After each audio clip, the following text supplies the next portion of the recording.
Liberty looks like, to me, liberty looks like a world where we can all express our opinions without fear of being depersoned, deplatformed. We can all exchange in the marketplace of free ideas evenly, right? Liberty to me is not forcing me to do anything. I guess smaller government. I would say no lockdowns, no weird mandates. Liberty to me looks like me being able to raise a family, do what I want to do, not worried about people forcing bad ideas on my children, not making them, like grooming them in essence, being able to run my business and not get taxed all the way to the moon. Mm-hmm. That looks like liberty to me. Really, but I think the most important thing at this juncture is just being able to speak freely. I mean, we're censoring ourselves in this conversation. Yep. Just be able to speak freely and not be, and not be deplatformed, depersoned, or called an ist or whatever. I would say that's liberty to me. What is up, everybody? My name is Kyle Matovcik. I am the host of the In Liberty and Health podcast, where we talk all things liberty, health, and wellness, and beyond. My hope is to encourage and spread the message of liberty and physical and mental well-being. I hope you enjoy all the topics we talk about with our guests. We're on all major streaming platforms, so please sit back, relax, and enjoy.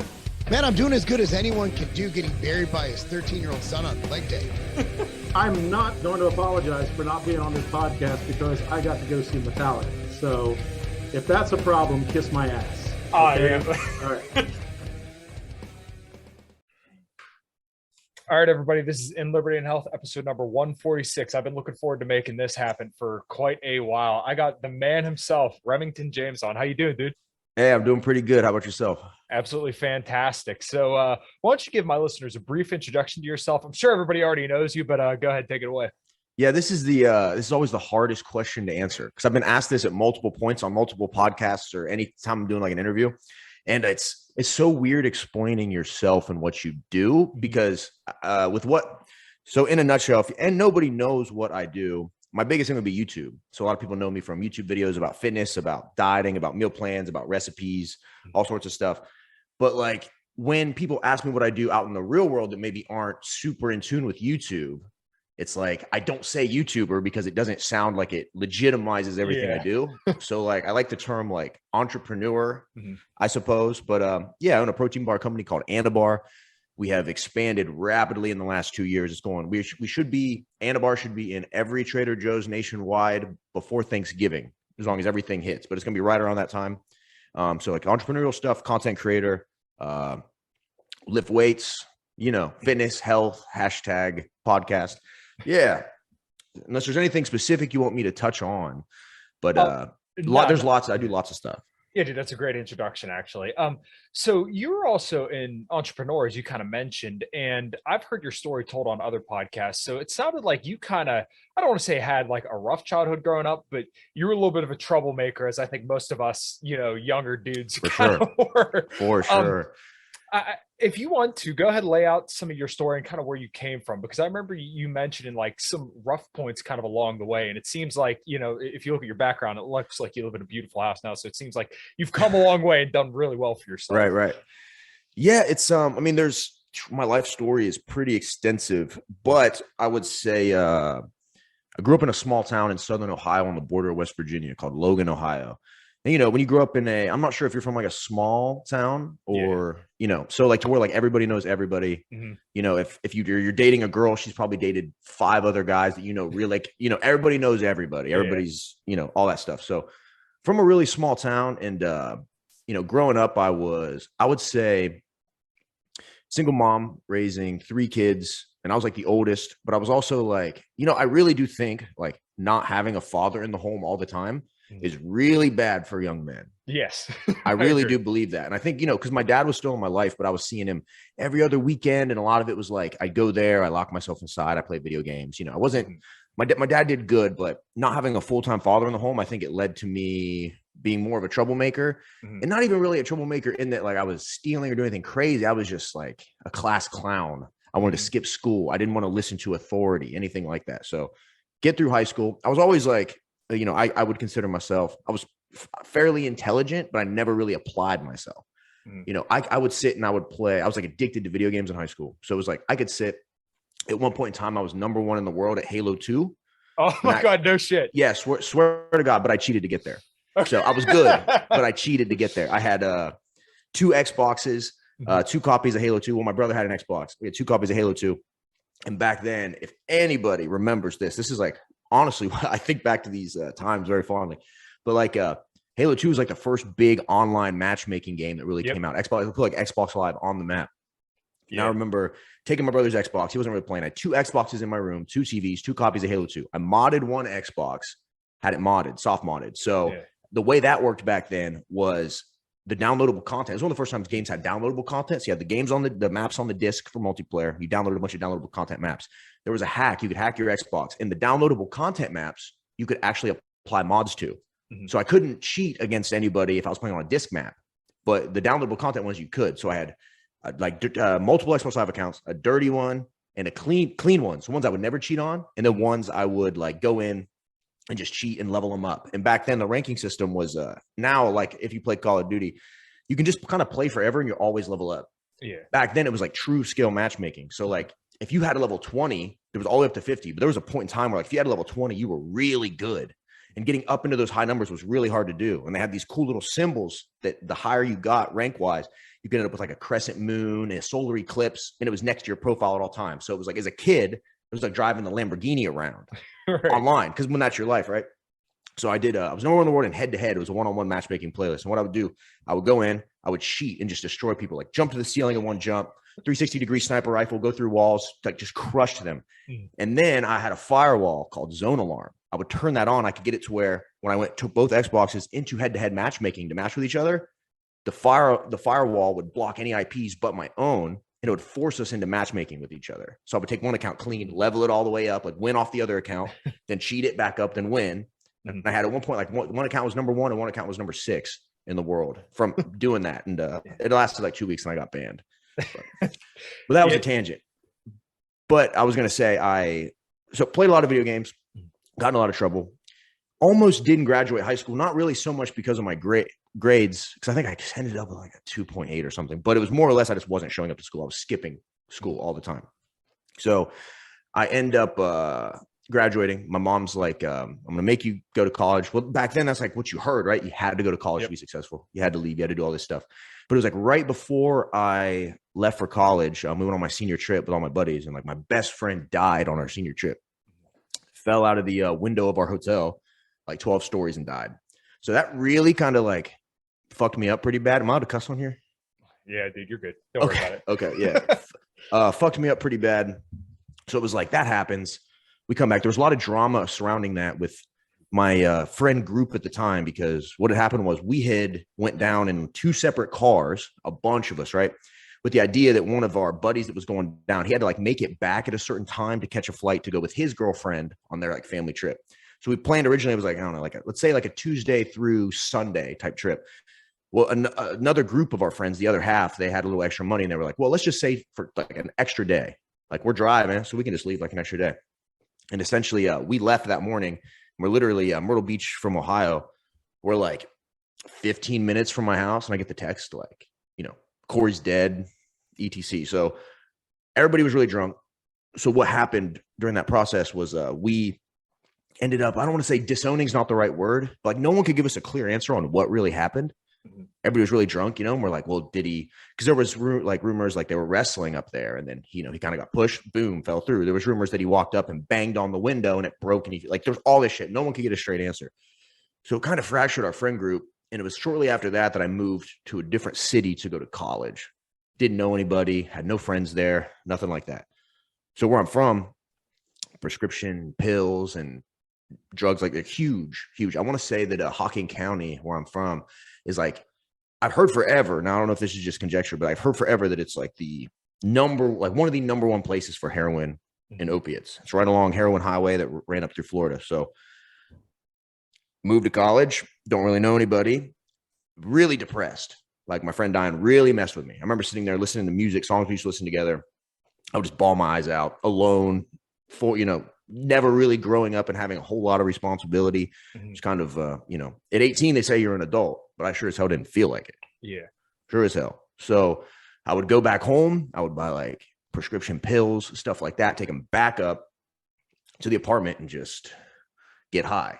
Essentially, to kind of wrap it all up, that led to years of, you know, doing drugs, partying, focusing more on that. I dropped out of college, you know, moved out to California, trying to make it, you know, trying to see if I could go to Cali. And like, it's just in my brain, it was like something I needed to do. I needed to see the world. Went out to Cali, ended up being homeless out there. Got crazy stories about that.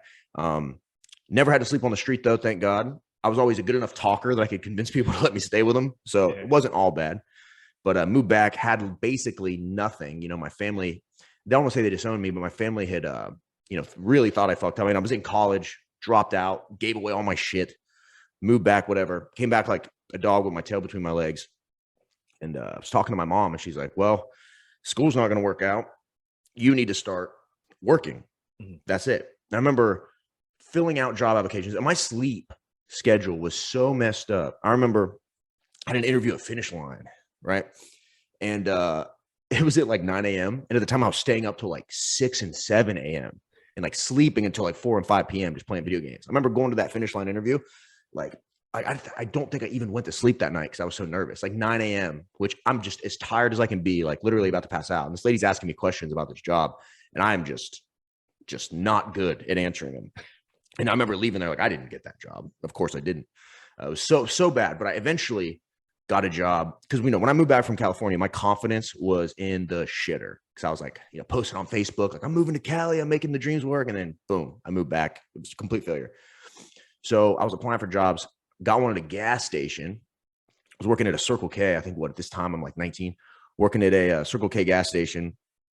They end up, I found that once I started working, you realize that not a lot of, how do I put this without sounding like a dick? It's not hard to succeed in life as long as you try hard and you pay attention and you have a decent set of morals. So like I'm working at this, I'm 19, working with a bunch of older people at this gas station. And after like a couple months, they want to train me to be a manager. I was like, huh, okay. So one day I'm working, guy comes in, walks up to the counter. We had this thing where we had to like mystery shop people. So people would come in, they'd mystery shop you to make sure you're on your P's and Q's. Like, did you upsell on the candy? It's 2 for $3. You know, did you X, Y, did you greet them properly? Did you blah, blah, blah. I got mystery shopped one day and I got like a perfect score on it. And then the next day there was a manager from Radio Shack. Apparently they used like the same mystery shop thing or whatever. And he had came in and talked to me and he was like, you know, I did him. He's like, you're really good at this. He's like, you want to work at you know, Radio Shack? We sell cell phones, yada, yada. He's commission based. I was like, sure. Started working at Radio Shack, fell in love with like the commission sales model of like cell phones. Right. And then worked there, was making good money at the time for me being like, you know, 20 years old, had more money than I really knew what to do with. Applied at Sprint, got a job selling cell phones at Sprint on commission, ended up winning, I think, Salesman of the Year. At least I was there for like 6-7 years, but I think I won Salesman of the Year like 2 to 3 times. I still have the plaques, at least 2 times. I still have the plaques and trophies. Fell in love with that. And then at some point doing that, I was on Instagram. This would have probably been when I started all this, like 2016-ish. But I'm on Instagram and you're starting to see like, I remember following a guy named Joseph Rakic. He's from New Zealand, I believe. And he was like one of the first like online fitness personal trainers. I remember I was following him. I was kind of into fitness. I went through a real bad breakup. She left, high school sweetheart. Started going to the gym, started following fitness people for motivation. And I was on his account and he's like posting like, you know, I'm an online personal trainer. I do this, I do that. I always thought it was cool. And then one day he posted a picture standing next to a Lamborghini. And I was like, wait a minute. How does he have a Lamborghini? I kind of followed what he did and I realized, he's making this much money just being an online influencer, selling meal plans, teaching people how to lose weight. And he's got a Lamborghini. So to me, that's like the light bulb moment. I started focusing on trying to make content. I bought a little tripod, trying to take pictures of myself. Started posting some YouTube videos. And the idea was like, if he did it, I think I can do it. Started posting. for a while, I remember like you can get on YouTube and you can see the money you made, right? And it was stuck at a penny forever. And I quit checking it because it was depressing. So I was just doing one video a week, just kind of putting them out. I had a little camera guy. I would like, pay like $20 to come film me. We were all broke to come film me. I would edit the footage. And then like, I was like, I'm going to do a video a week from here on out. And the idea was I'm going to blow up on Instagram. Instagram's going to be the moneymaker because that's what Joseph was doing. And YouTube will just be something to where if someone goes to my website and they see that I'm a personal trainer, they'll at least be able to like hear me talk and speak and articulate. I was like, it'll just be an extension of what we do, whatever. One day I got on YouTube and looked, and that penny had went up to like $60 or something. And I was like, how did that happen? Because I wasn't looking at my views or anything. I was just like, just grind. That'll all come later. I went back and looked, and there was a meal prep video I did that had like over 100,000 views. And I was like, what? Looked, and I'm like, all right, we're just going to keep doing that video as many different ways as we can. So I did that a few more times. Next thing you know, I'm selling meal plans. I'm signing up clients. I'm making YouTube ad revenue. Remember, there was one day at work I made like $500. I was at Sprint. I made like 500 selling plans. And I was like, I mean, this is what I make standing here hourly all week. Right. I was like, I have to give this my all. So dropped down to part-time. Luckily, I'm the type of guy, I never take vacations ever. I had all this vacation time. They let me just like run it out and work like part-time, but get paid full-time. Ooh. So I was able to do both at the same time. And I started saving money. I got so meticulous with how little money I would spend. It was like, I remember my girlfriend at the time, she'd be like, hey, if you're on your way over, give me Taco Bell. I'm like, what do you want? And I'm like, $2.70 to the T. I'm like, all right, I'm not even eating, but I'll get you, I'll bring you Taco Bell. You want 2 tacos? Like meticulous, buying the cheapest brands of everything, save my money, had enough in my bank account where I knew for like 6 months, I could pay all my bills. Even if I made no money, did that, quit. Found myself with, all this time. Once you don't have a job, you had so much time. And I just said, well, I don't really know what else to do other than make content. So I went for half a year straight, shot, edited, and put out a video every single day. I didn't miss a day for half a year straight. That got me up to over 100,000 subscribers, really got my client base up, really had me making, some decent money.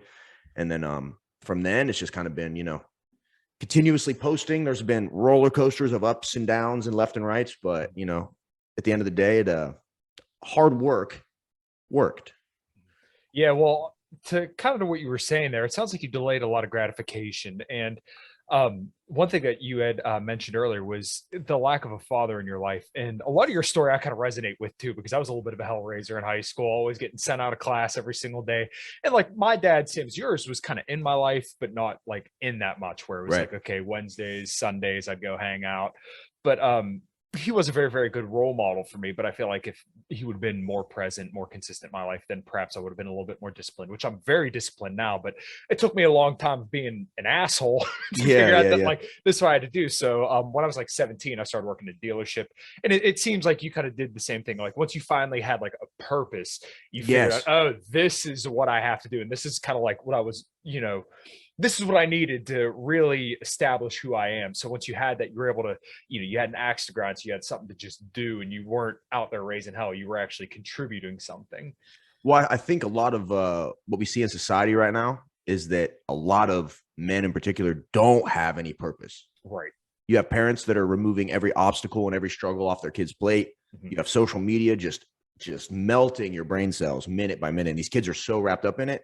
And I really think for me, growing up, like video games at one point was my purpose, right? Number one in the world. And I just really applied myself to that. And then at one point it was fitness. Fitness is still a huge part of my life, but I'm saying at one point, like fitness was the purpose. And I'm the type of guy, I always have to have something that I'm working on, something to keep me focused, a task. I always say like, if I wanted to get really shredded, as shredded as possible, it'd be tough for me to just say, right now I'm getting shredded with no real goal. I'm just going to get shredded. But if someone came up to me and said, I bet I can get more shredded than you in 8 weeks, I will not fucking eat a grain of rice off my program for 8 weeks if there's competition involved, So for me, it's always been applying, like in the beginning, early with the YouTube stuff, there was a guy in town that had been making YouTube videos as well. He might have started, it's been so long, but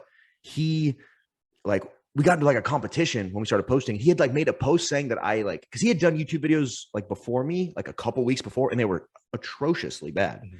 And I remember I was making YouTube videos, and he's like, I copied him. I did this, I did that. He was like blaming me for trying to copy what he was trying to do. And then I left his ass in the dust. I think it's one of the reasons I went for half a year. It's like we were arguing. I'm like, I'm going to show you who's going to win here. Let's go. And I think, half a year straight, I remember like, dude, I'm fucking shoot video content, edit till 9 o'clock at night, sleep, wake up at like 5 or 6, start filming again every single day, another video, another concept.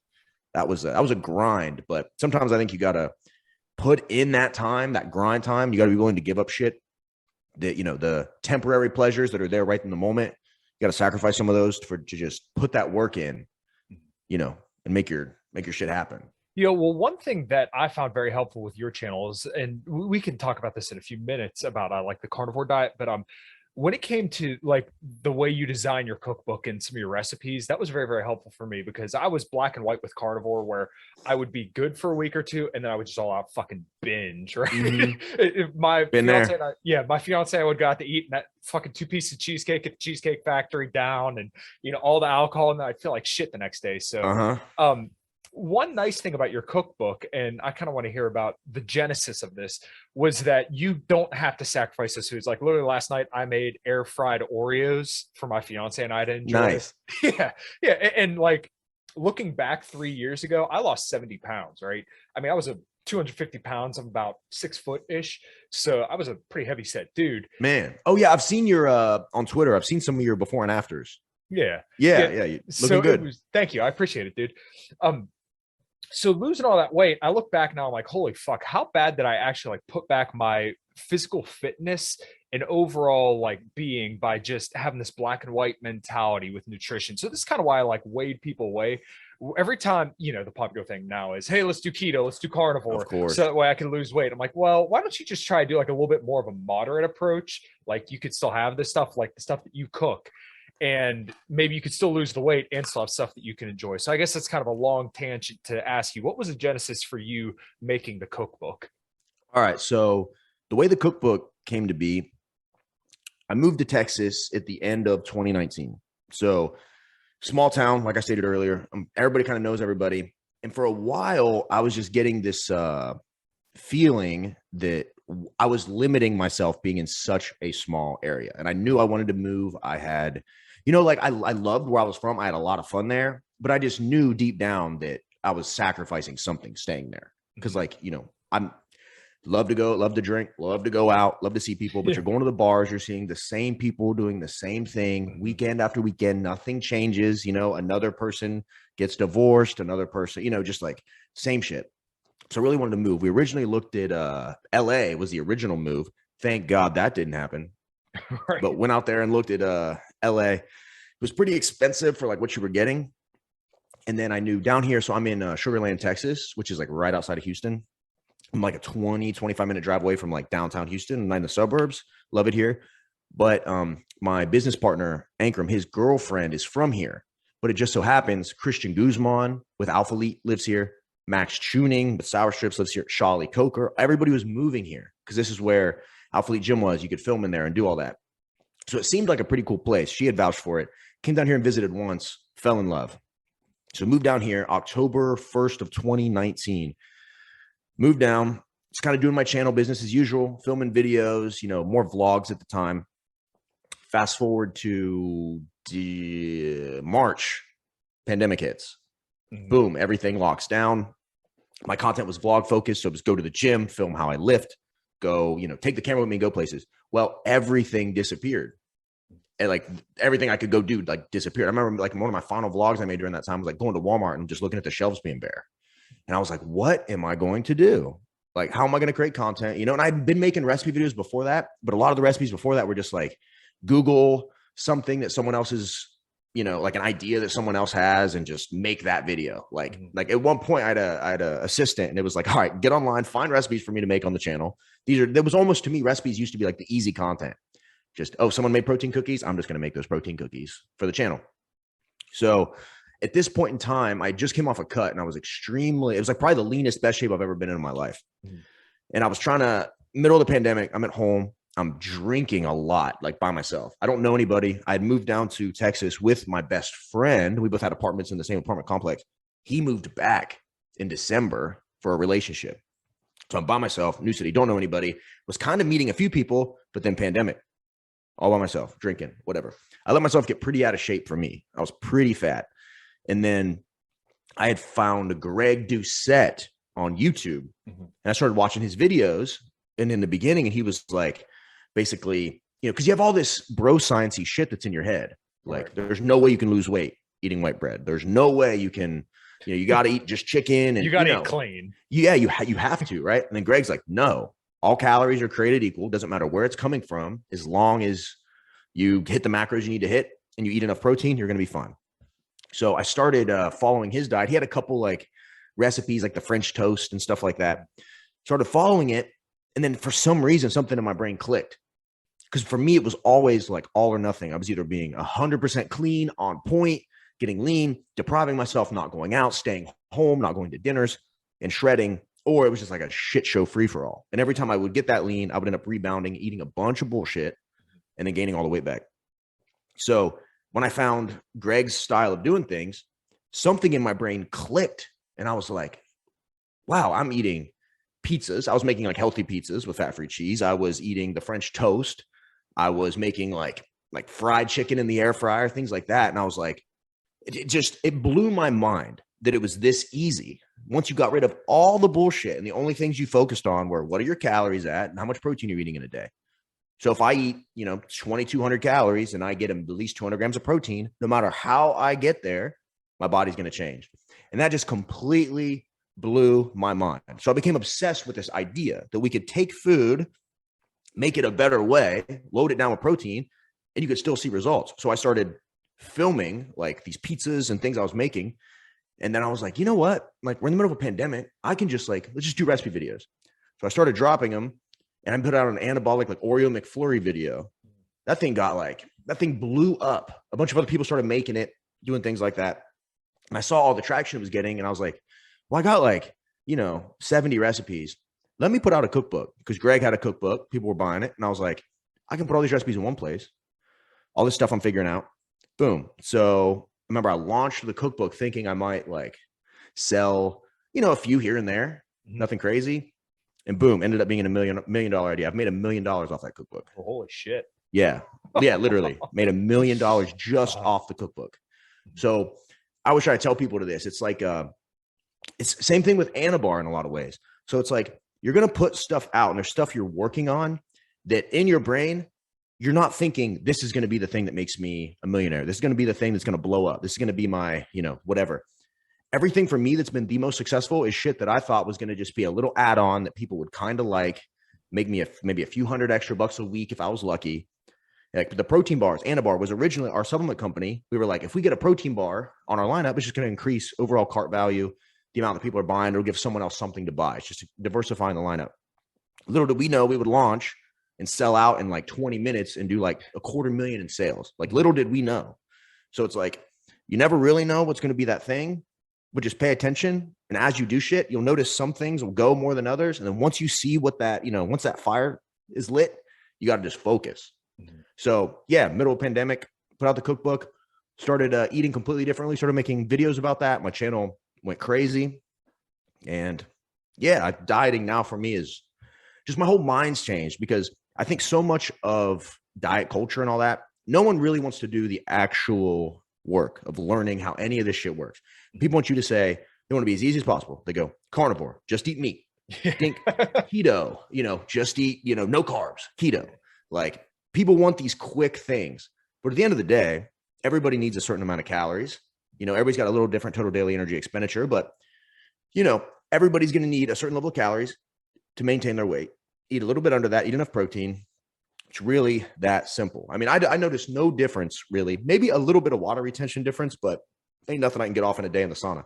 But it's the best shape I've really been in was eating fat-free cheese and, anabolic pizzas and French toast. It made no difference. And once I saw that, it was mind blowing for me. Yeah. So I guess since you kind of laid all that out, I'm curious what your experience with carnivore was like. And was this before Anabolic or the Anabolic cookbook, or was this after? Definitely before. Okay. So what was your experience with carnivore? Because as I kind of laid out earlier, for me, it was good binge, good binge, good binge. Yeah. So at carnivore, I went for a month straight and was super strict for a month straight. didn't eat anything, no carbs for a month. But my calories were not necessarily, because like what I would do on the weekends, I would still have a cheat meal, but I would go like buy like chicken wings. I'd get like smoked chicken wings, or I'd go get barbecue, no sauce, and just eat like brisket and, a lot, dude, so much meat that like, I don't know if it was good for me. I remember just getting sharp pains in my stomach. So I just put down like a pound of brisket just sitting in my gut with nothing else. You go to like Fogo de Chao or something like that and get 6 of everything. Yeah, just all meat. But I felt really good on it. Mm-hmm. My stomach got real upset in the beginning, like that whole like diarrhea thing. Like my stomach was a mess for like the first week. But I mean, carnivore for me was great. There was looking back on it, I actually watched a review video I made on the carnivore diet back the other day. And the weird thing I remember, this might have been placebo in some weird way, but like I had like a couple like holes in my teeth at the top, nothing crazy, but like at the top of my tooth, there was like tiny little like cracks that were made.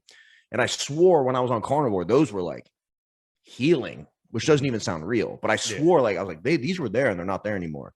I felt good, was sleeping like a baby. Everything was good on it. But after about that month, for me, it just got boring. Mm-hmm. It was like, all right, like I haven't had a cookie in a month. I haven't had a carb in a month. I remember that first time I ate carbs, I felt really good until the next day. But yeah, it was good. I mean, it kept me lean. I thought it made me, but for all intents and purposes, it seemed to work for me. Mm-hmm. But like I said, food variety for me is the spice of life. As much as I love a very addictive personality, so I tend to get very attracted to alcohol. I mean, drugs, I'm good now, but like food, like things like that give me pleasure, I tend to get really addicted to. And with carnivore, for me, it just wasn't sustainable, I would say, Yeah, that seems to be the case for a lot of people. The one thing that was kind of nice about carnivore is that it did really kind of break an addiction with food, where I felt a lot less food focused, and that when I would fast, and I don't fast anymore, but working out fasted, I know all the research says you're not supposed to do it and it's not as good for you, but like, holy fuck, did I just feel like tuned in whenever I would be like a fasted workout. It was so weird. Well, it was, I remember when I was doing OMAD, 1 meal a day diet, or no, it was OMAD. And then I converted to every other day. Mm-hmm. So I was doing a meal every other day. So I would go a whole day fasting. Made it easy because I was taking Adderall at the time. So it made it super easy. Yeah. to crush my cravings. Because I had a guy I was working with, and he had a script of Adderall, and he just never, I mean, he got like way too many scripts for what he actually needed. Mm-hmm. So, he'd hook me up, and I had these Adderalls, and not only could I work really hard, but like not eating was great. But I look back, so I was super lean during that time period, but I look back, I lost a shit ton of muscle during that time. I watch those videos back. I'm like, what? Like, it's so weird because when you're in it, you don't realize how you look. Yeah. And then I'll go back through and I'll be chopping videos up for like, to put as reels or whatever, or, on YouTube shorts. I'll be like looking at old videos. I'm like, Jesus, I was tiny, but I didn't realize it. And now that I'm kind of back on eating every day, I feel so much bigger. I weigh like 20 pounds more, but I'm like, not as lean, but I'm like basically right there. So I think there is some truth to the fasting thing and burning muscle, although I was eating every other day. So it's hard to say. Yeah. I think I was definitely, and I was doing 40 minutes of hard stair-stepper cardio every single day, killing myself. Yeah. I did that for like a year plus, like, and I'm talking 40 minutes, like 16 out of 20 speed. Wow. Yeah. Jesus Christ. Yeah. I remember my band opened up for Steel Panther, if you know who they are. I'm not. Okay. They're just like they just write like goofy songs. Like they made a song about Tiger Woods and all the ladies in there, but it's really funny. But, so we opened for them, and I remember seeing pictures, and I was doing all this hard cardio. I was jogging. I would run like 20 miles a week. And I actually, at one point, my fiance and I vacationed to Ocean City, and I just fucking went nuts. I had everything under the sun, drinking, eating, whatever. I came back, and I literally did an 133-hour fast. So I fasted from Sunday till Saturday. Wow. I worked out every single day, and I ran a total of like 13 miles in that time. And like looking back to that now, I'm like, holy fuck, I probably just destroyed all my fucking muscle and metabolism and shit like that during that time, when I could have just, reduce the calories a little bit and you'll be okay. Especially when you're not eating protein, like enough protein. Because that's the thing. If you're in a calorie deficit, your body doesn't have amino acids. It wants those, and it's willing to pull it off of your body in the form of muscle. So especially at fast like that, you know what I mean? Yeah. But it took me switching to every other day dieting and like looking back on it to realize that, I guess it depends on what we all want, right? Right. If someone asked me, I want to lose weight and I want it to be, I guess as easy as possible, right? So I'm eating every other day. It didn't really matter what I ate on the second day with all my training and shit. It really didn't matter. I guess as long as it wasn't just deep dish pizzas and ice cream every time. But it was like, not only would I feel so full after you'd eat, because you let your stomach, shrink or whatever from not eating for that whole, 36 hours or whatever. Mm-hmm. But it was like, it was just almost effortless. Right. Because you're taking that whole day, you're just not eating. So it was like, and I remember what really felt good was when I would fast. So I would eat, I'd wake up that next day after eating and I would start the fast, feel pretty good all day not eating. But then once I slept that night and woke up, not only was my sleep like the best it's ever been, because, they say when you eat too much food before bed and you're digesting food, it takes like a certain percentage, like your body wants to work on recovery, autophagy, I think is the word for it, where like the old cells are removed and the new cells take their place and it cleans out and detoxes your body. Apparently, you ever eat too much before bed, you wake up and you feel like you're hungover. Mm-hmm. Yeah, like sugar and shit. Yeah. So I was listening to Elon Musk talk about it. And he's like, it's one of the worst things you can do is eat a lot before bed because it takes so much energy to digest that food. So when I would go that whole fast, sleep and wake up, I felt like a god. Like you just wake up and you're like, no matter what, like 6 hours of sleep, I'm good. Yeah. Like so much energy, light as a feather. Yeah. And you mix an Adderall in with that, conquer the world. Yeah. So for me, I always usually try to end my eating around like 6 or 7 o'clock on most days. I'll normally start eating around 5 in the morning. But when you go to sleep with like a lot of protein in your stomach, that's going to raise your overall body temperature, and your body likes to be, I think it's like 60 degrees generally. Mm-hmm. So, if you eat a lot of protein, then because of the thermic effect of food, your body temperature is going to increase. So your sleep won't be as good if you're eating, all this lean meat or something like that before you go to bed. Well, I can always tell when I eat too much before bed because I might pass out for an hour or two and I'll wake up and I am soaking wet. Oh, geez. I run hot. Yeah. My girlfriend, I keep my house at 65 degrees. So, and she's like a tiny thing. So she's like freezing and shivering. And like, I need it to be like that. I get so hot so easy, like my whole body. So yeah, just the other day, we ate a bunch of bullshit. I think it was last Saturday, ate a bunch of bullshit. And then, we'll go in the middle of the night. Like I'm talking like soaking wet. And I'm just like, yeah. So like last night, it was funny. We were watching the Jake Paul fight and I had a bunch of people over, ordered a ton of pizza for everybody. And I looked at my girlfriend. I was like, I know, because I had this podcast today. I'm like, I know if I eat all this, I'm going to be shitty for this podcast. I was like, so I'm not eating. Deal? And like, we'll kind of make little bets. Deal. So there's pizza, there's donuts. I'm high as shit. And there's like stuff everywhere. And I'm just like, nope, not eating it. And sure enough, went to bed at like 1 a.m., woke up at like 6 something and pretty good. But if I'd have eaten last night, woo. Miserable. Yeah, you seem pretty sharp and pretty on top of it right now. I'm sure the coffee's kind of kicking in for you. One thing I wanted to ask you about, it seems like you kind of shifted away from the supplements and stuff like that, more directed your attention towards Anabar. And you kind of alluded to earlier that wasn't your initial focus. So I'm curious kind of what the whole deal with that was and what you're going to do going forward. Well, with Anabar, so what happened was we tested Anabar out for like 6, 7, 8 months before we actually dropped. So there's a lot of teasing on my channel. There's a lot of like trying out the different formulations. Always like, it's coming soon.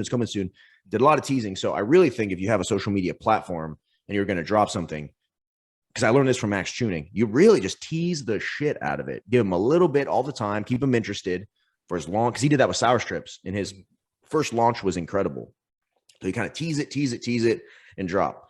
Well, we were expecting Anabar to just be, like I said, another thing that people would get. I mean, I want to say our supplement company that year, the year before when we launched Anabar, might have only done like 300,000 in sales. So, not a ton of profit there. Supplements are expensive. You don't have a lot of margin.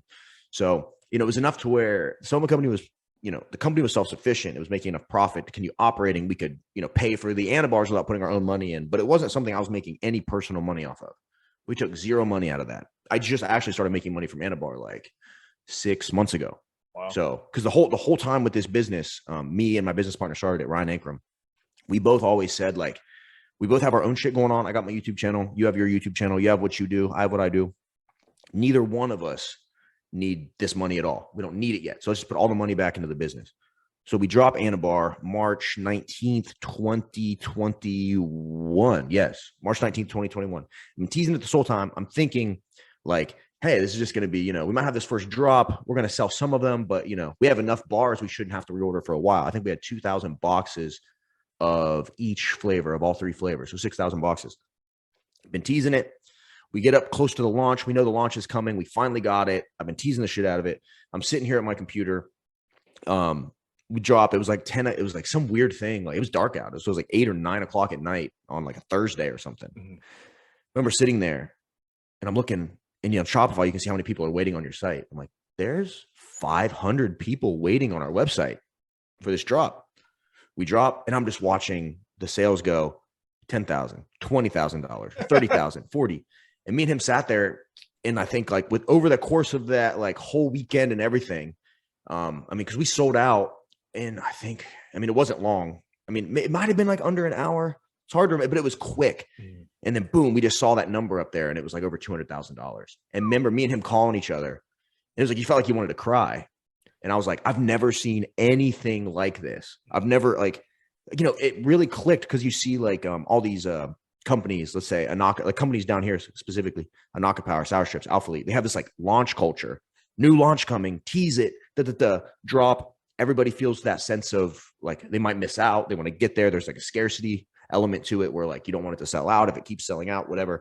And it was at that point we realized that we had, because no one had even tried the bar yet. I'd ran around right before it dropped to kind of give it to some influencers. They were like trying it and got on YouTube videos and stuff, but no one had it. So everybody jumps in and gets it.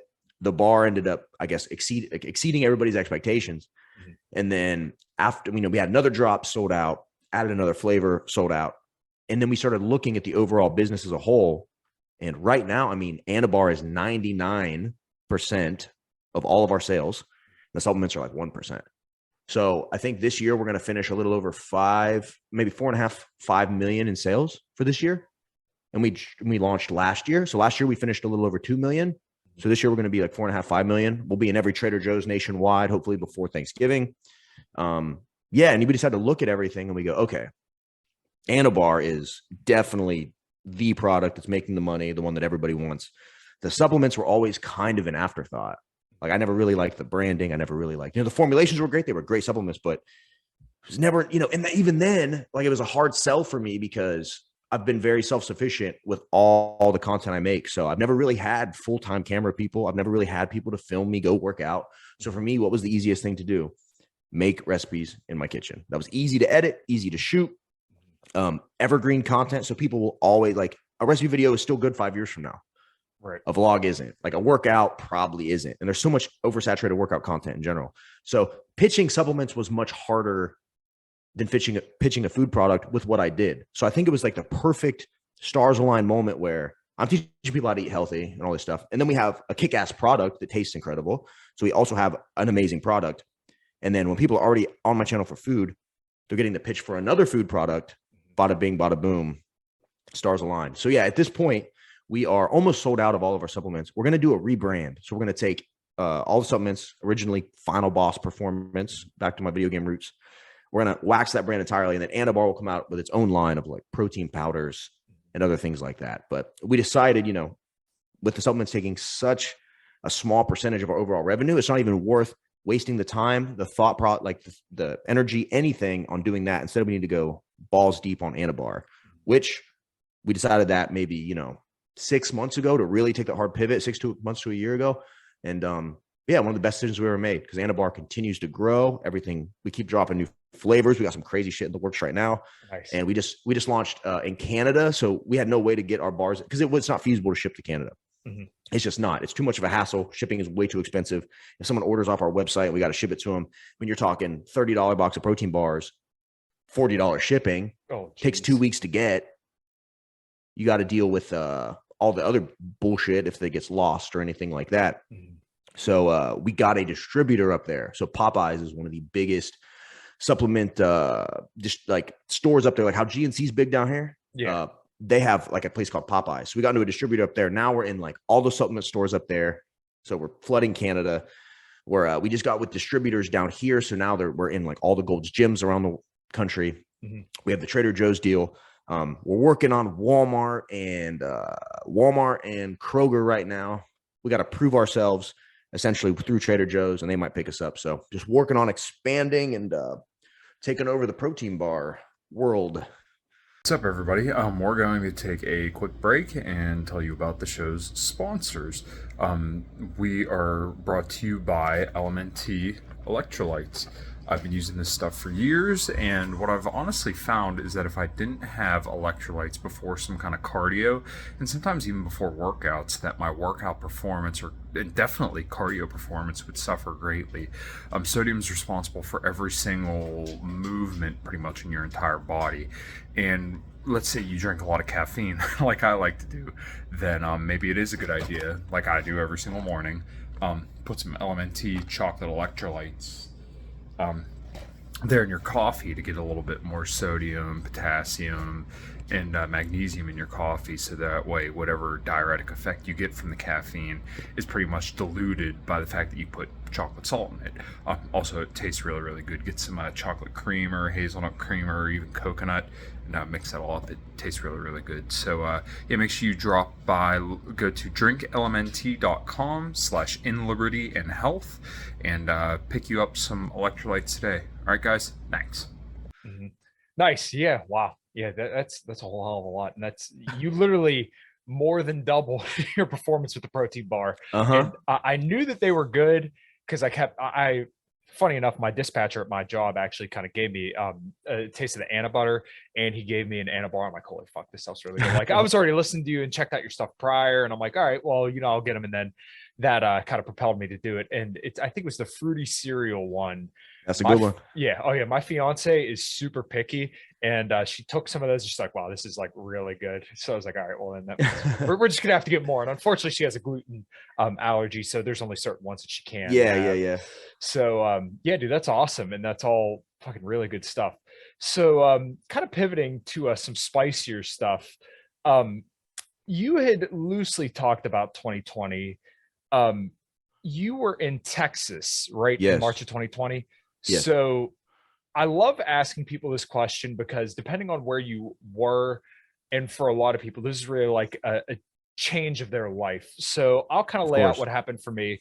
Like I said, I'm in southwestern Pennsylvania. We had some of the worst lockdowns in the country. I remember I have a picture of a card, that little green card at Fogo de Chao that like says, hey, keep giving us food.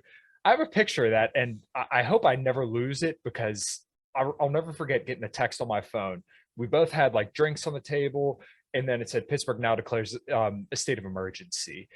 And I remember just looking around thinking like, oh, well, that's weird because everything looks pretty normal. And I remember hearing all the coverage of the virus, and I'm like, a lot of this just seems overblown. I called it from the beginning. I'm like, I'm not scared of, right. Oh, nice.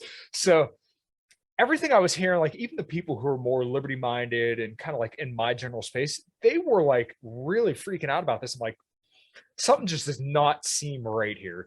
So what was your experience and what was your initial thoughts?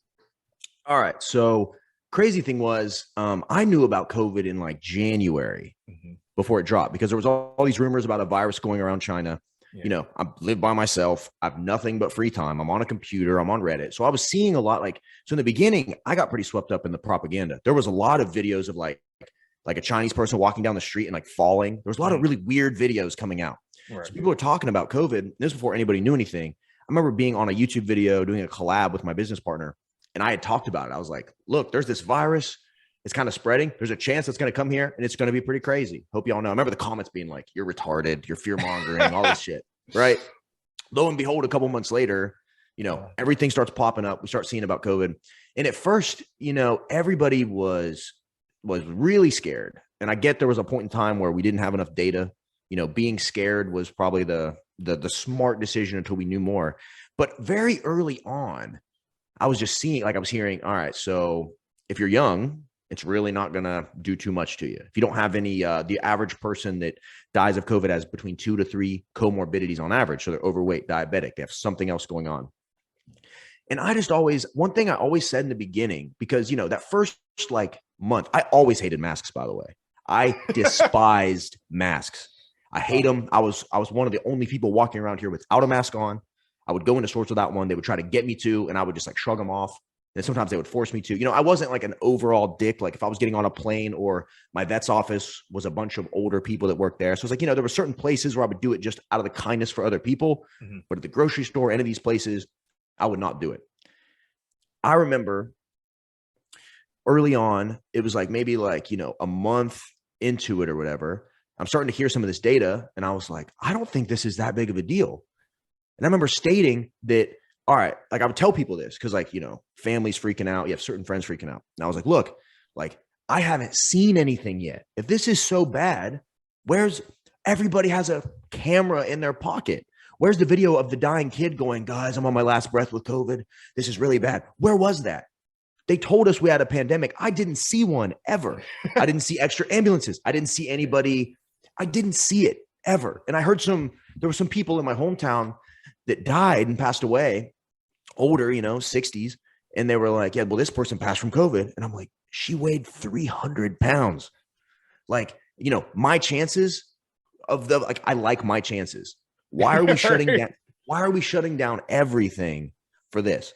Why is the first move, stay inside, no one leave, shut down and ruin small businesses, all of this, when we could have taken the vulnerable population and just said, hey, you guys stay inside, we'll do what we can do.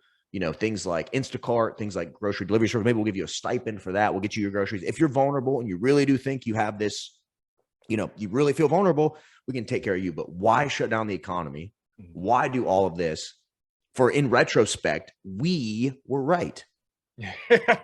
In retrospect, I think we're going to look back in like 10 years at COVID and the response to it, and history will not be kind to this, especially if the liberal establishment media doesn't continue to have a hold on the narrative. I think just overall, you just take away all political bias. You just look at how we responded, the repercussions, the loss in education from our kids. No one's even talks about the developmental issues that can happen from these kids are so young. And when you're like 1 to 4, you are a sponge. You're watching everything. You're watching people's mouth movements. You're watching all this subconscious programming. You're literally soaking things up. We put these kids in masks, they couldn't see anybody smile. Everybody was just strangers with eyes. Like that red pilled me so hard, this whole thing. I remember I knew nothing about politics, and I mean nothing. People are like, are you Republican? Are you Democrat? I didn't know what they meant. All I knew from the little bit I paid attention was that at the time I'm like, Donald Trump's evil, just because everybody's saying it. Or I thought that, that's what I thought. I remember this all happened and there was nothing else to do because, you're locked inside, whatever. So there was they were doing those White House briefings, right? So I got up. I'm like, well, I got to see what's going on. Turn it on. Trump gets on, has a talk. He gets off and I go, all right. I feel confident in what he was just saying. Like I like, we're all kind of confused, but I feel like he's doing a good job. Then I would get on YouTube and Twitter and I would see them spin it into him being like the most evil guy in the world. And I was like, that's not what I just watched. And then I was like, wait a minute. Then I really started paying attention, did a little more research, figured out what's a Democrat, what's a conservative, what do they believe in, what are they not? And I'm not even sure.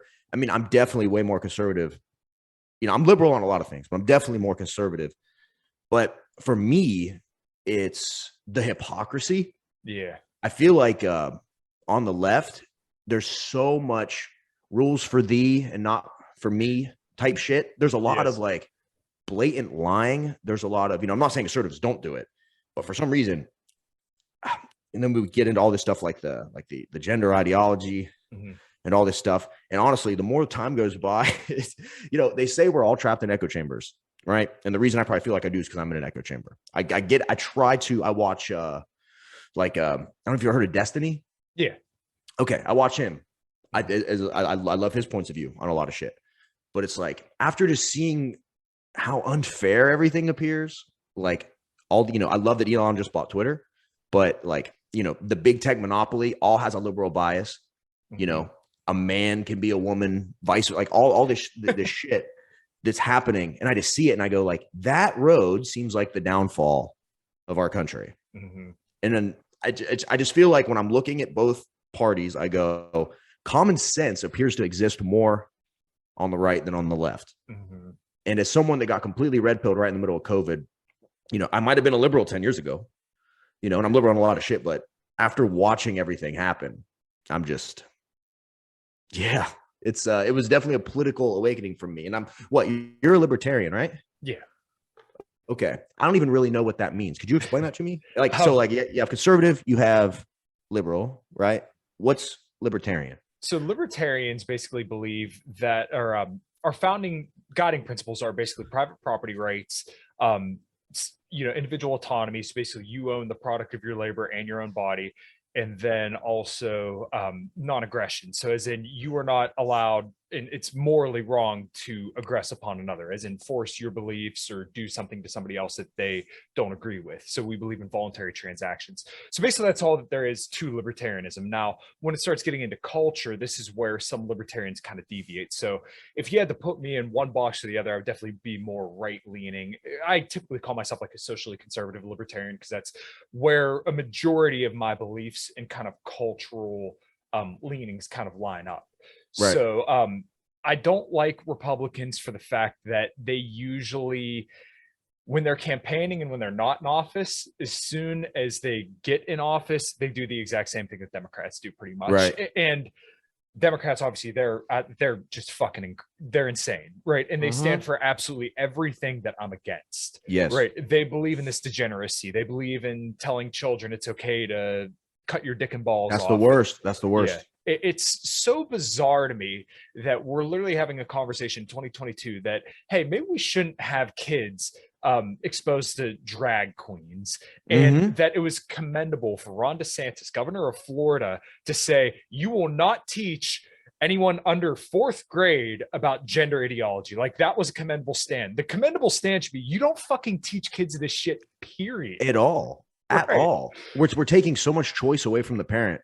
And the thing is too, and the thing about like these ideologies that they want to push on us, these are liberal ideologies. Like, what happened to the nuclear family? What happened to raising your kids how you wanted to? You go to school, the teacher teaches them, but you kind of keep politics out of it. You keep all that goofy shit out of it. We don't want to confuse these kids. And right now, what we're doing, I mean, the rise in transgender kids in just the last 10 years, the rise of something like, I don't know the exact stats, but I want to say it was something like 500% increase. Yeah. So 5-fold. And then when you look at Abigail Schreier's book, Irreversible Damage, she cites in there. So she went and did like have you seen or heard of anything about her book, Abigail Schreier? Yeah, I watched her interview with Jordan Peterson. It was really, really interesting. Yeah. So she has that. And then the Joe Rogan one's really inspiring too. Okay. But she talks about it.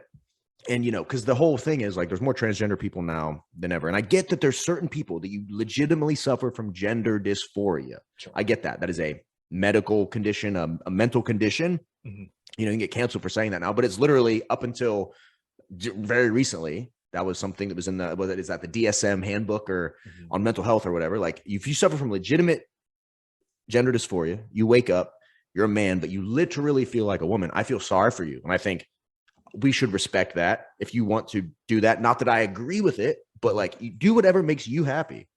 Me, it's the shoving of this down our throats. It's the forced compliance, right? If someone walks up, like, you know who Blair White is? Yeah. I would call her a she. I would, I look at her as a woman. She's put in so much time and effort into making that happen. And she talks about it, and you hear her story and you're like, all right, I believe you, all this stuff. But what's happening now is the social contagion element of this shit. So you have these, because like Abigail Schreier looked at it and she goes, okay, so the argument that it's increased is that now it's acceptable. So more people, much like when homosexuality was frowned upon, once it became more mainstream and everybody more acceptable, a lot more people came out, right? So they're saying the same thing's happening with transgenders. But when you look at the data, for one, it overwhelmingly happens to young girls, overwhelmingly versus men. It's like 80, 20%. But if it was true that it was just, more socially acceptable, you would see across the board, all populations, and even dispersal of that. It would just be randomly popping up everywhere. Right. Instead, in her research, it happened in friend groups, in clusters of girls. And typically it happens to young women that are a little more socially awkward, a little more awkward maybe in their development. They're maybe a little chubby, or just, you're looking around, you're seeing your friends, these girls are slim, they're turning into women, and they just look like they're getting attention from guys.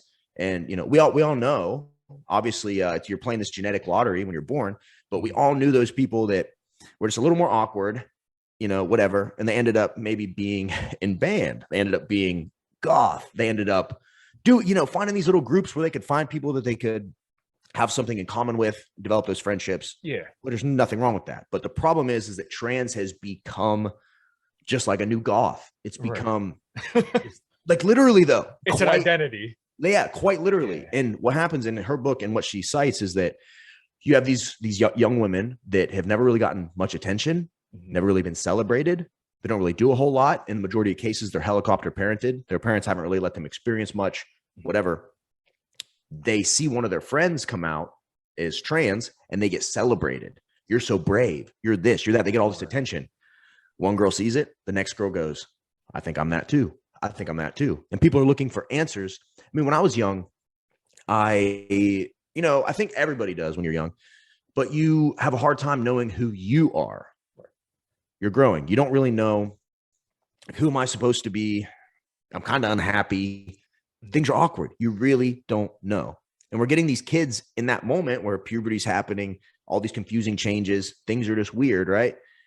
And you feel a certain way. You're on, and especially now, I can only imagine how it is for these kids with social media. Right. You're seeing because back then, what did I have? I am 32. How old are you? I'll be 28 actually in a week. Okay. So I'm 32. So growing up, I didn't have a Facebook until college. So it's like we had like MySpace and little things like that, but there wasn't the pictures, the cameras, the filters, the clothes, none of that. So I couldn't imagine how you would feel as a kid now growing up with social media. But you make this one change, you start to get celebrated. You can now join these online communities where you post this and that, and then you're getting love, you're getting affection. And you found this, because at the end of the day, we really all just want companionship. We want friendship. We want human connections. Yeah. You've never really had those. And then you can just say some magic words. And now you have those. And you're getting the attention. You go, oh, this must be true. This is how I am. This is how I feel.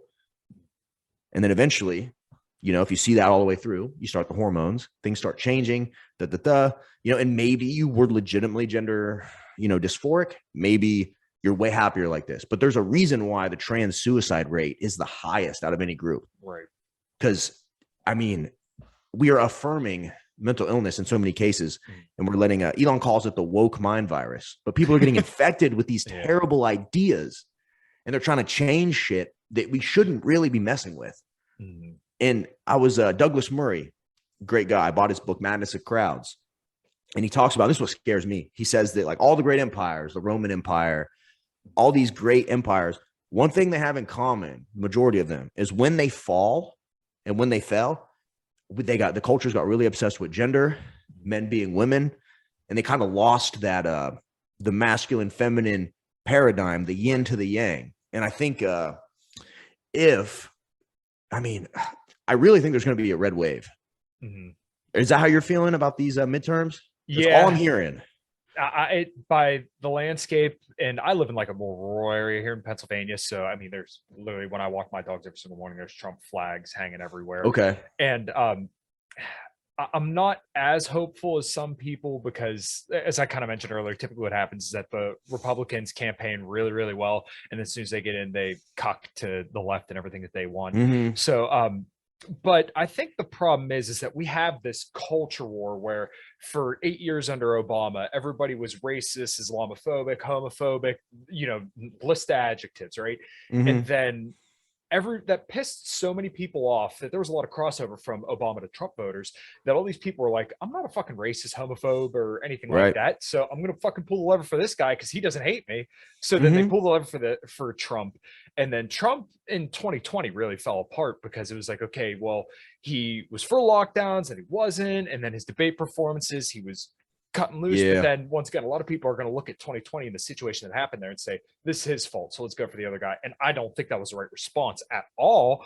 But I could understand where people think, okay, well, he's the guy in there, so we blame him for that. Right. So then people vote for Biden, and then it's like, holy fuck, what the fuck are we doing? Like, what did we get? $100 billion for a proxy war that could end civilization. Insane. Like, what the fuck are we doing? And then people are saying, oh, he's Beijing Biden, but like this dude's flirting with war with China too, because he's ramping up tensions over there. Like, what the fuck is going on? Like, are there no sane people out there? Fucking here in Pennsylvania, Fetterman and Oz. Oz is a snake oil salesman. That's it. That's where you're at. Yeah, Fetterman. And like. Fetterman's like a geriatric outpatient. Like, these are the two people we have to choose from. Are you fucking kidding me? Well, that's kind of how it felt during the last election, though, because I'm not a lot of people. Honestly, I grew to like Trump just because other people hated him so much. Exactly. And I wasn't people for that. Yeah. And I wasn't. What do you call it? I wasn't paying attention enough before 2020. So I only really got, Trump for a little bit, and it was in the middle of all this bullshit. Right. So I never really got to pay attention to policies. I never really got to pay attention enough to know if he did a good job or not. All I know is that my life was good during that time. There was no worries about anything. I think the markets were I think everything was pretty good. Mm-hmm. So all I've really been able to see is the Biden administration and what they've done. But and I always say this, and I'm like, here's the thing too, because I'm definitely, if I had to label myself, I mean, I'm probably honestly fall somewhere more in line with like a libertarian or something a little different. Because I hate saying that I'm like, there's so much conservative stuff that I'm against. I'm pro-choice. I don't care what you do as long as you don't affect me. There's just a lot of things. I'm not trying to enforce anything on anybody. Yeah. But like the conservative values of like, I don't know, the hard work, pick yourself up by your bootstraps. Although I get that that's an overly simplified term for, when there's a lot of inequality and we don't all start from the same place. I get that. Mm-hmm. But I believe in hard work. I believe in like family. These are all things I never really thought about until I've seen the culture take such a weird turn these last few years that I'm like, oh, this shit actually is important. If you'd asked me 5 years ago, I'd have been like, no, the world keeps spinning no matter what. Yeah. But the second that we start blurring the lines between, what is a woman? Have you seen that documentary? No, I can't believe it's a fucking documentary. It's just, one of the best documentaries I've ever seen. It's really good. It's really good. I'm not for giving those guys really my money, or at the time I wasn't, but I just subscribed to it. I don't even really follow them like that. I just saw the movie, subscribed to Daily Wire real quick, canceled it immediately, had that month, watched that, and it's mind-blowing. It is absolutely mind-blowing. No one can answer that question. And when we have simple truths that have always been true, that we've always known intrinsically, that have never even been in question, that now you're telling me what I see with my own eyes and what I hear with my own ears isn't real. Joe Rogan said this the other day on a podcast, and I really resonated with it. He said, if you wanted to end the United States as we know it, you wanted it to implode from the inside, the people in power would be just doing what they're doing now. Would you change anything? It wouldn't look any different. Because I know like Tim Pool talks a lot about, Civil War. I've heard him say that a few times. And it's like, not that I see that coming, but like, Jesus. Yeah. I mean, there's enough small pockets of people that are that passionate and that radicalized. Like, I feel like these next 2 weeks are going to be crazy, but I think for the next election, unless some shit really happens, I don't know. I mean, if we thought this last one was bad with some of the Antifa clashes and the Proud Boys and all this stuff, I feel like unless we can get a handle on this, which I don't know how we put the genie back in the bottle. I feel like social media is just so out of control, and the amount of amplification all of these ideas are getting. And there's a lot of people that don't believe the 2020 election was fair. So it's like, I think you combine all of these things. I mean, I don't know. I think we're in for a wild ride these next couple of years. I really do. Yeah, it's so interesting. And because I feel like the base of this country, a majority of people would agree on. But the problem is that when you get to the margins, there's extremely radical people who will not budge an inch, right? Mm-hmm. Where this, like I said, this culture war is so fucking hot. And the reason why politics is so important, so ingrained in our lives, is because everybody wants that ring of control, right? Everybody wants the culture, the presidency, the House, everything to be theirs. And they're not willing to say, well, how about we roll this back, which is what libertarians want. We want to roll this back as much as possible and decentralize as far as possible. So like your local community can be the way that you want it. And then, the community over could be the way that they want it. And we can have just these small pockets of culturally different people, as long as you don't violate other people's areas or other people's wants and you respect each other. But once again, because there's so much power and so much is at stake, that now each side has to have their way or the highway. And it's such a toxic way for us to live, because we can't, we're literally choking the life out of one another just 10 years at a time, right? Where, every 4 years things change, the culture war swings back, and then, you're racist, you're a Nazi. And then, I'm sure we're gonna have the satanic panic all over again when we have a red wave, because it's gonna be like the early 2000s where rap music and heavy metal music are the devil's music. And it's like, well, why do we have to do this? Why can't we just say, hey, if you like to play heavy metal in a bar and drink your whiskey, you're fine. If you want to go smoke weed and have a harem, you can do that, so long as you're not, coming into communities that don't want you. Like, I don't understand where common sense got lost in all this. But I think we would also all agree that, like, leave children the fuck alone. That's it. Like, what the fuck is wrong with people that you literally feel compelled to get naked in front of children? It's very disturbing. Very, very weird. And like the thing is, maybe I'm in an echo chamber, but it all seems so intentional. It's so weird. It's like, deep down, like, yeah, I like to participate in some debauchery. I like to get real drunk. I like, I'll go. I've actually been to a drag show before. When I was in Key West, they have this, we were walking by and there's like this drag show and they're like, you can get a VIP table. It's this and it's crazy. We sat down, we did it. I was entertained. It was weird, but it was entertaining for what it was. I'm like, whatever. So it's not that I think that needs to go away, but I couldn't picture a kid where I was, I couldn't picture a kid watching, that just seems terrible. And it seems like the more that we don't want that to happen is, like the more that people don't want it to happen, let's say on the conservative side or the libertarian side, the more that they almost want to do it just to like spite us. Yeah. At least that's how it feels. Right. And that goes back to the whole gender ideology and children thing. It's like, it's not that I have a problem with people being trans. It's that why are we, if things have worked from the dawn of time with men being men, women being women, family, kids, just the way, like just on paper, the way things work, right? If it's all worked like that for so long, that's the best chance of our survival as a species is for us to procreate and have these traditional relationships. Why confuse our kids so young and just put these weird, like I follow libs of TikTok and I see all these things of these teachers. Like today I told all my students that I'm non-binary. They're like, what's that mean? I'm like, well, I don't really have a gender. And you're just like, why infect these brains, these malleable brains with these terrible ideas? And why do you feel the need to come out to your students? What kind of validation do you want? Like you're doing this for purely selfish reasons, completely. Because no one gives a fuck about you. Right. But you think these little kids are going to care. And like you get that validation and that self-esteem. And why do they always have pink hair? Why are they always ugly? Why do they always look the same? Yeah. Like if there's a trend, you can see what happens. I mean, you take like, it's funny because there really are caricatures at the extreme of both ends. You go to like the extreme far right. It's a lot of people that I grew up around, like that super redneck, that super like they took our job. Like it's literally a caricature. And then vice versa on the other side. It's the same thing. Like you said, the pink hair, unattractive, maybe 6 lip piercings. Like, I don't know. Just like, it's funny. And it's almost like when I find out, it's like, I'm at a point now where I feel like I can look at somebody. I mean, if you have pink hair, I just assume, if you're a super redneck, and you got camo on, I just kind of assume. I think the problem is we're letting these voices on the far side of the debate on both sides. I think they're much smaller than we think percentage wise population, but they're so loud. Yeah. And on a place like Twitter, have you been on Twitter these last couple of days? Obviously. Yeah. Yeah. Are you seeing it? It's different. Yeah. It's way different now. So it's like, how much suppression was really happening? Shadow bans, all that stuff. How much of that was really happening? And I don't know if you watched the Project Veritas leaks, where they put that like attractive woman and they take all these tech guys on dates and all the admittance of banning people because they're conservative. If they had one guy with an infraction and they saw he was pro-Trump, they'd ban him. If he wasn't, they'd give him a warning.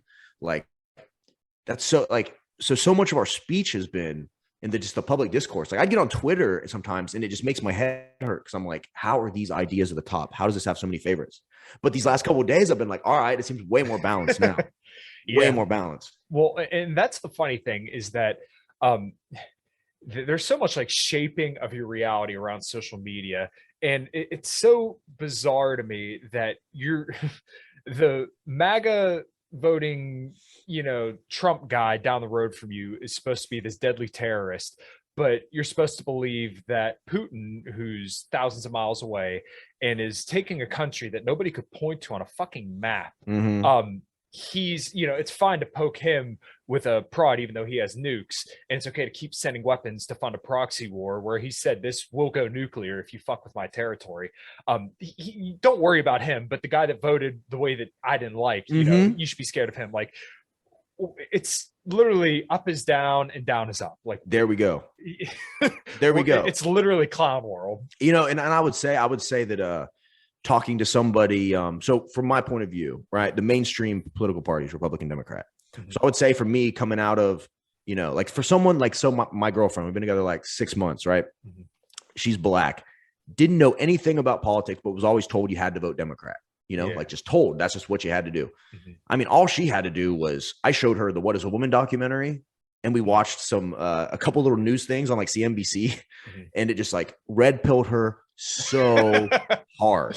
Yeah. Right. So I feel like mainstream wise, like it's hard to, if someone comes up and you're like, I'm a libertarian, try to pitch it to them. It's much harder than pitching one of the mainstream political parties that already have their roots down. Like what are the chances of libertarians winning a presidential election? It's kind of rigged against you guys, is it not? Yeah. It's pretty bad because right now, the Libertarian Party itself is going through all sorts of shakeups, and there were like a lot of woke libertarians that you would basically just consider Democrats who like a little bit more freedom. They're kind of going by the wayside, and they're kind of removing themselves from the party, and it's being taken over by more of like the Ron Paul kind of type libertarians. Ron Paul, Dave Harry Smith. Brown, Dave Smith. I love Dave Smith. Yes. Dave Smith, Maj Touré, guys like them are kind of taking over and moving into the party. And really what needs to happen is that kind of voice needs to get out there to let people know, like, there's another way. It doesn't have to be one of these two binaries. And not that I necessarily think that you have to have an electoral win, but to get the ideas out there and to put the expectations in people's minds that like the Overton window should be shifted more of a freedom direction. So I don't know if you've kept up with the governor debates, but my friend, actually, Shane Hazel, who's been on this show twice, he was in the debates in Georgia, and hearing him take such a principled freedom stance where he went after both governors. He criticized Brian Kemp in Georgia for locking down the state, and he criticized Stacey Abrams for being bad on gun control. To have that kind of voice up there and like him lead the charge and say, this is what all politicians should aspire to, the maximum amount of freedom that we can give to people. And obviously the tail end of that freedom is responsibility as well. To put that in front of people and to lay that as the expectation going forward, I think is incredibly important, because then people will know, like, this is bullshit what you're selling me on. It shouldn't be, well, I'm going to take a principled stand and say that we won't teach fourth graders about transgender ideology. How about we say we get rid of the schooling system that we have, and we lay the expectation that like teachers should be fighting to be the best teacher for your kids, and your governor should fight for your right to carry whatever you want to carry when it comes to firearms. You should have the right to defend yourself, and to just kind of lay that expectation for voters, I think, is what's necessary going forward. So that way people reject the ideas that it just has to be one or the other, that politicians should really be beholden to the people, not people beholden to politicians like we have now. Well, that's I would say the issue that I had with, like what made me really dislike like liberals, besides a lot of the terrible ideology, was that they had a monopoly on what you could say. Exactly. Right. And so to your point, you said, it's good to have that point of view. It really is, because the best way is if there's fucking 20 parties, put every party's ideas up and then think about them critically. Look, and the best ones, the cream rises to the top. Yeah. Right. I felt like these last couple of years, we weren't evenly getting all the ideas. Right. Right. So I think that, but here's the thing too. I was gonna say, you have all the information, you can make an educated decision. That's what I try to do. But the majority of people don't have the time, don't care. All they're trying to do is put food on the table for their family. All they're trying to do is pay their bills. They're going to work. Maybe they want to watch Sunday football. Most people just don't care enough. And by the time you do start caring, right? Because when you're young, I feel like, there's a lot of young, college educated, indoctrinated liberals, susceptible minds that get taught this ideology, and they're told you have to vote this way. Yeah. And like, and I think once you get older, because who knows, maybe when I was in college, I might've been the same way, like kind of get indoctrinated, swept up in it all. Who knows? It's hard to say. I'm not saying I'm not susceptible to it, but I've just found the older I get, the more conservative I become in a lot of ways, just because I'm almost like if it ain't broke, don't fix it type of guy. And I think you should always be making steps towards progress. But like you said, that Overton window, you got that sliding scale, and I feel like right now the scale has slid all the way over, and it's just as goofy as it can be. Right. And I'm almost looking forward to that swing back. Yeah. No, I don't fault people at all for feeling that way, because it is so ridiculous. But like I said, the goal of libertarians right now is to say, hey, it doesn't have to be this way. We want to cool everything off, and we want to be able to decentralize and take all the power out of the hands of the government. Now, once again, how that happens, I have no idea. And there's a lot of people that advocate for the Republican Party doing this same kind of thing, and I'm not against that at all. Just the question as to whether or not when they get in, if they're actually going to do that, or if they're going to say, hey, we should just keep spending and keep going to war and stuff like that. But like I said, I do think that most people in the country really agree with what we're saying here. And it's so bizarre to me that that the stuff that we're kind of talking about is so propped up, where I know. I think that's the problem, is that you do have this liberal bias in social media companies, and it really does shape the way that we see our reality, the way their algorithms work against certain content. And even when it came to stuff about the virus in 2020, your reality was completely shaped by the way that your feed was laid out. And the one thing I kind of wanted to hit on was my fiance, same as your girlfriend, was very apolitical, but in 2020, when they were telling her that you had to get this certain treatment at her job, she was like, I can't do this anymore. Like, good for her. Right. And she's an EMT now, and she says, oh, I can't go back to that job because they no longer require it, but it was at one point. But you couldn't even I can't say it right now on YouTube because they may take this video down for medical misinformation. I've had like 3 or 4 videos pulled because of it.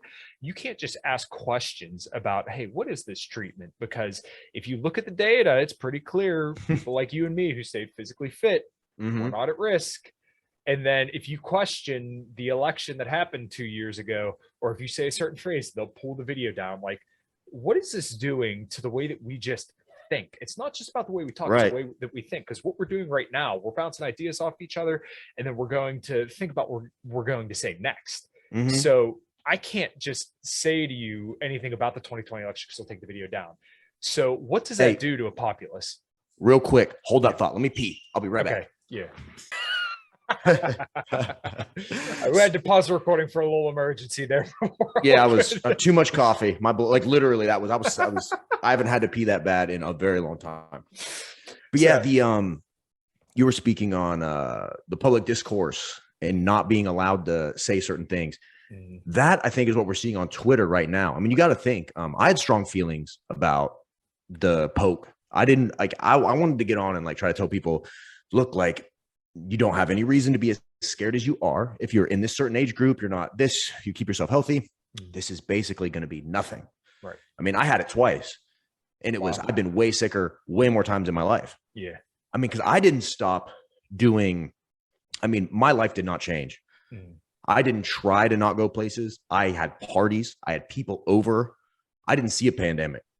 For me, like, my life didn't change. All my friends got COVID. Everybody was fine. Everybody goes to the gym. I don't know any one person other than some people back in my hometown that already had pretty bad health conditions that that died from COVID. And even then, you don't even know if the numbers are accurate. Right. Who knows? Like a COVID, you could slap that label on everything. There was that story of that guy that was on maybe it was like a motorcycle accident, but he just so happened to have, and they're counting all that stuff. Yeah. Which is like, maybe it's hard to differentiate, but like that running death counter on CNN, the fear mongering that we had, right. What makes people more sick? What hurts your immune system more than being scared and stressed? All that cortisol. There was never any messaging about, let's get up, let's move in the gym, let's eat a little better, let's lose some weight. Nothing about that. It was take this miracle that's going to make all these people billionaires, and now we're kind of seeing the other side of that, where we're starting to see the problems that are arising. I'm so glad I did not do that. Yeah. I'm so glad. I had looked through research papers, and my fiance has factor 5, and there was actually a research study published on people with factor 5 and what that could do if they were to get said treatment.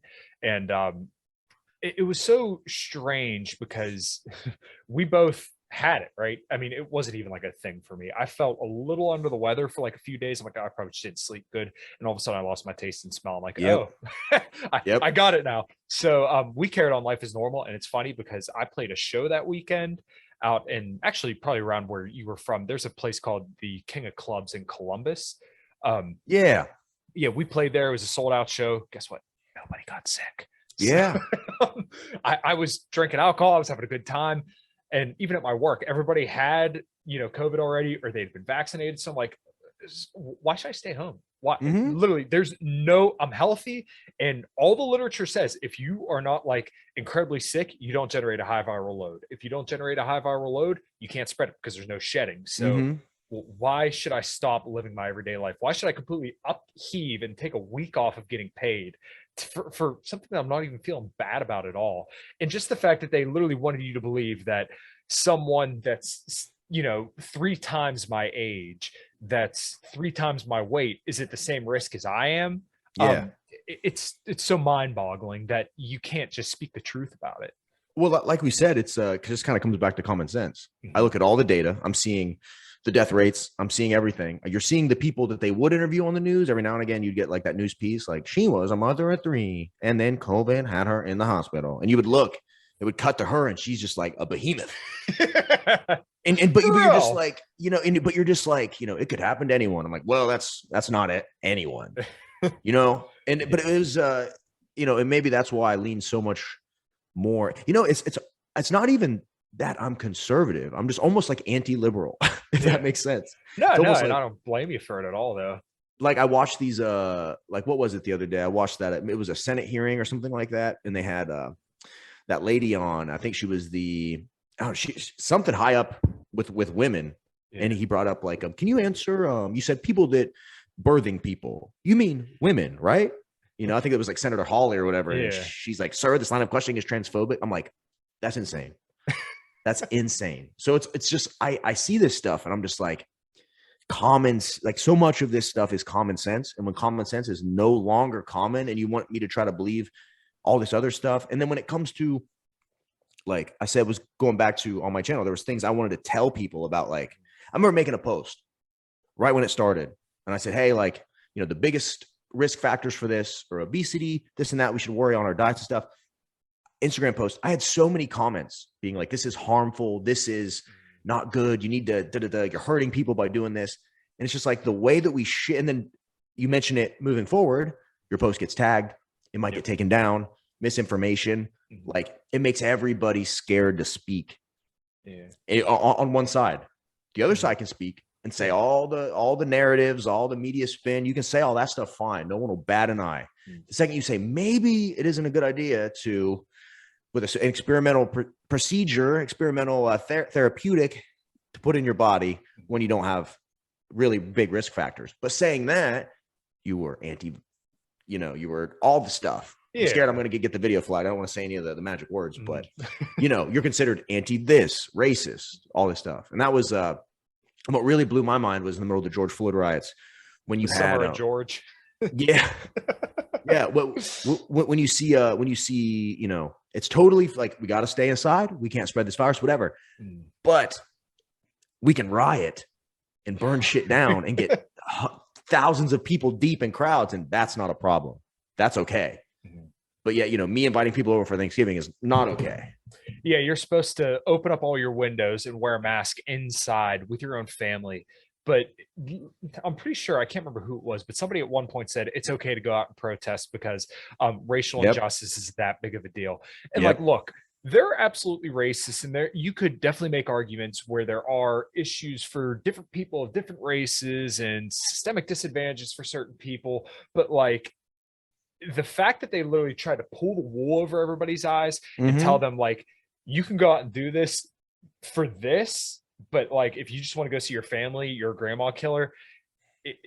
Like I said, up is down, down is up. It's literally inverting reality, and it's literally shaping our dialogue in a way that we're only allowed to speak in this, in this very small card of allowable opinion. And then everything else is just off limits. And, what does this do to a populace down the road? Because it's literally shaping everything to the way that one certain side would want things, and you can't ever get out of it because you get depersoned. Like there's a anti-war activist, his name's Ryan Dawson, and he's completely depersoned for speaking out against a certain government over in the Middle East who literally shapes the way that we speak about things in this country.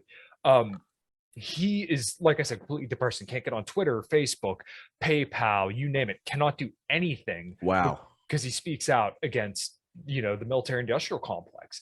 So what, how are you supposed to get out and advocate for certain things if you literally cannot because they deperson you. It's fucked. I mean, It's fucked. so being a YouTuber and being around a bunch of other people that do a lot of big business, you know, I mean, we're around all these, I don't want to name drop anybody, but like big clothing companies, big supplement companies. I rub shoulders with a lot of people down here. Yeah. We all think the same. They think the same way I do. We all think the same. We all think all this was bullshit. We all think, but no one said anything because you're terrified. My entire livelihood is online. Like, what happens if I say the wrong thing? Boom, YouTube's deleted. Boom, you know what I mean? All my stuff goes away. Like, they take away my ability to process payments. Like, I saw what happened to Andrew Tate, got completely deleted. And then, you know, what's happening to Kanye now? Although, you know, I get where some people are coming from, but like Kanye kind of just speaks from the hip. I don't think he was calling for violence or anything like that. No, he never was. Exactly. But it's crazy to see the mobilization. Right. Like the entire establishment go against him. The I mean, his net worth, the establishment. Yeah. His net worth dropped from $1 billion down to like 400 million, still a shit ton of money. But like he got removed from the Forbes list. All of his deals are cut. They're talking about dropping his music from Apple Music, Spotify. Like they're taking everything from him. When what he's saying, if you really listen to it, right? If you take away any of the anti-Semitic, I don't feel like it was anti-Semitic. I think he's just pointing something out, like a pattern he's recognized. If you look, there's like a massive percentage of the CEOs of these music companies, of a lot of these people that are of the Jewish faith. Does that mean there's a cabal that's pressing down and, you know, controlling everybody? No, but it could just mean a pattern. Yeah. There's just, maybe they're just really good at business. They're business minded. They own these businesses. And he's just had a, you know, pattern recognition. You know, if you walk down a certain street, you know, 10 times and 6 of those times you get jumped, you're going to quit walking down that street because you recognize a pattern. If he's saying he goes into business with people and, you know, and I bet you Kanye is hard to work with. I guarantee it. Probably. He'd probably upset you and you'd want to get rid of him right away. He'd probably do a bunch of stuff publicly you would hate. So I'm not knocking them for doing it. But if you notice a pattern, you speak on it, which seems like what he did.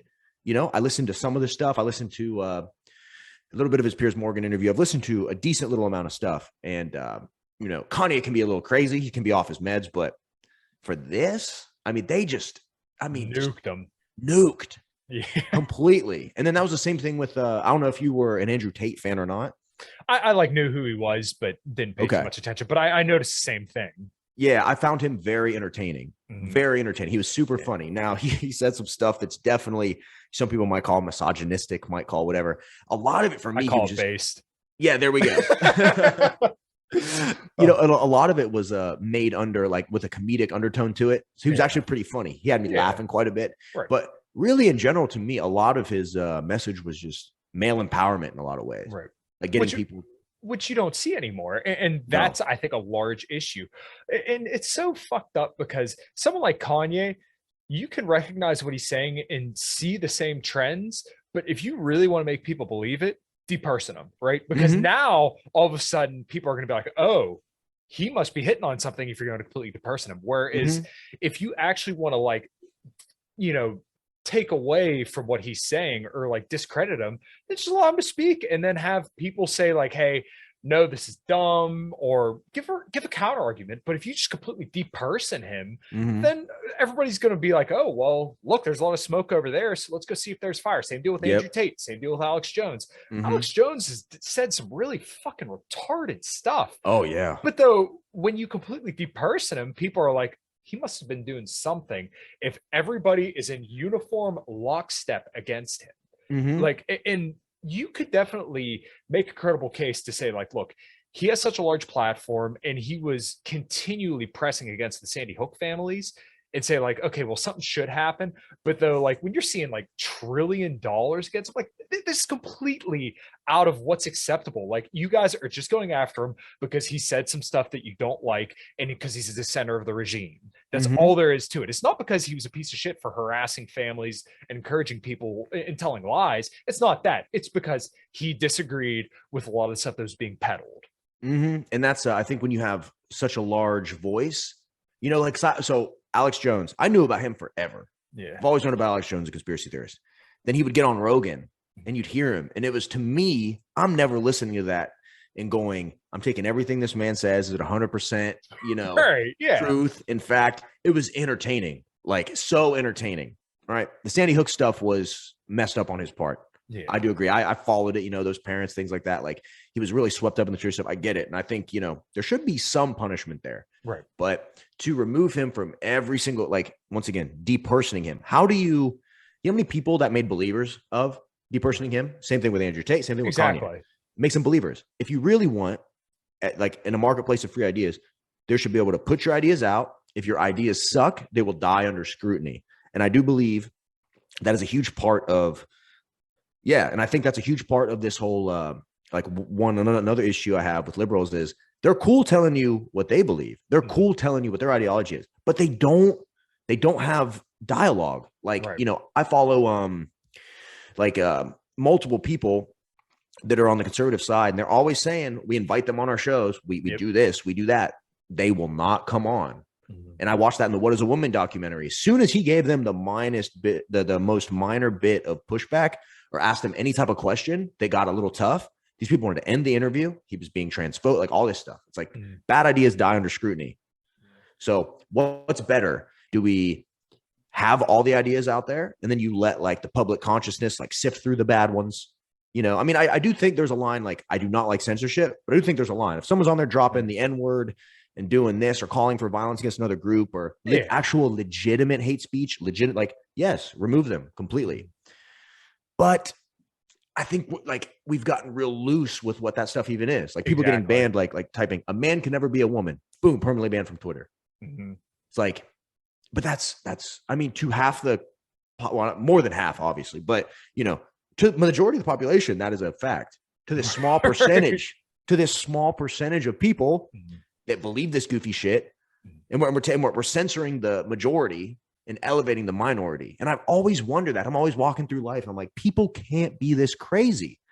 60,000 likes on a tweet about some goofy gender ideology stuff, and I go, that's insane. How mental gymnastics? When I was young, would I have fallen into this lockstep? Would I have? I don't know. But it's so crazy to see. And I think, I'm not sure how optimistic you are for the future of the country. I will say after Elon Musk buying Twitter and just kind of seeing some of this stuff happen. I mean, now you're watching Biden getting fact checked. Hillary Clinton got fact checked yesterday. Yeah. So it's like to see it swing the other way. It almost feels like it's almost like I just got so used to it being so rigged that now that I'm seeing it the other way, I go, maybe there is hope. I am stoked to tell you guys about the show's new sponsor. I am now working with MTS Nutrition, which is a brand that I've believed in for a very long time, and they run awesome sales and they have awesome products.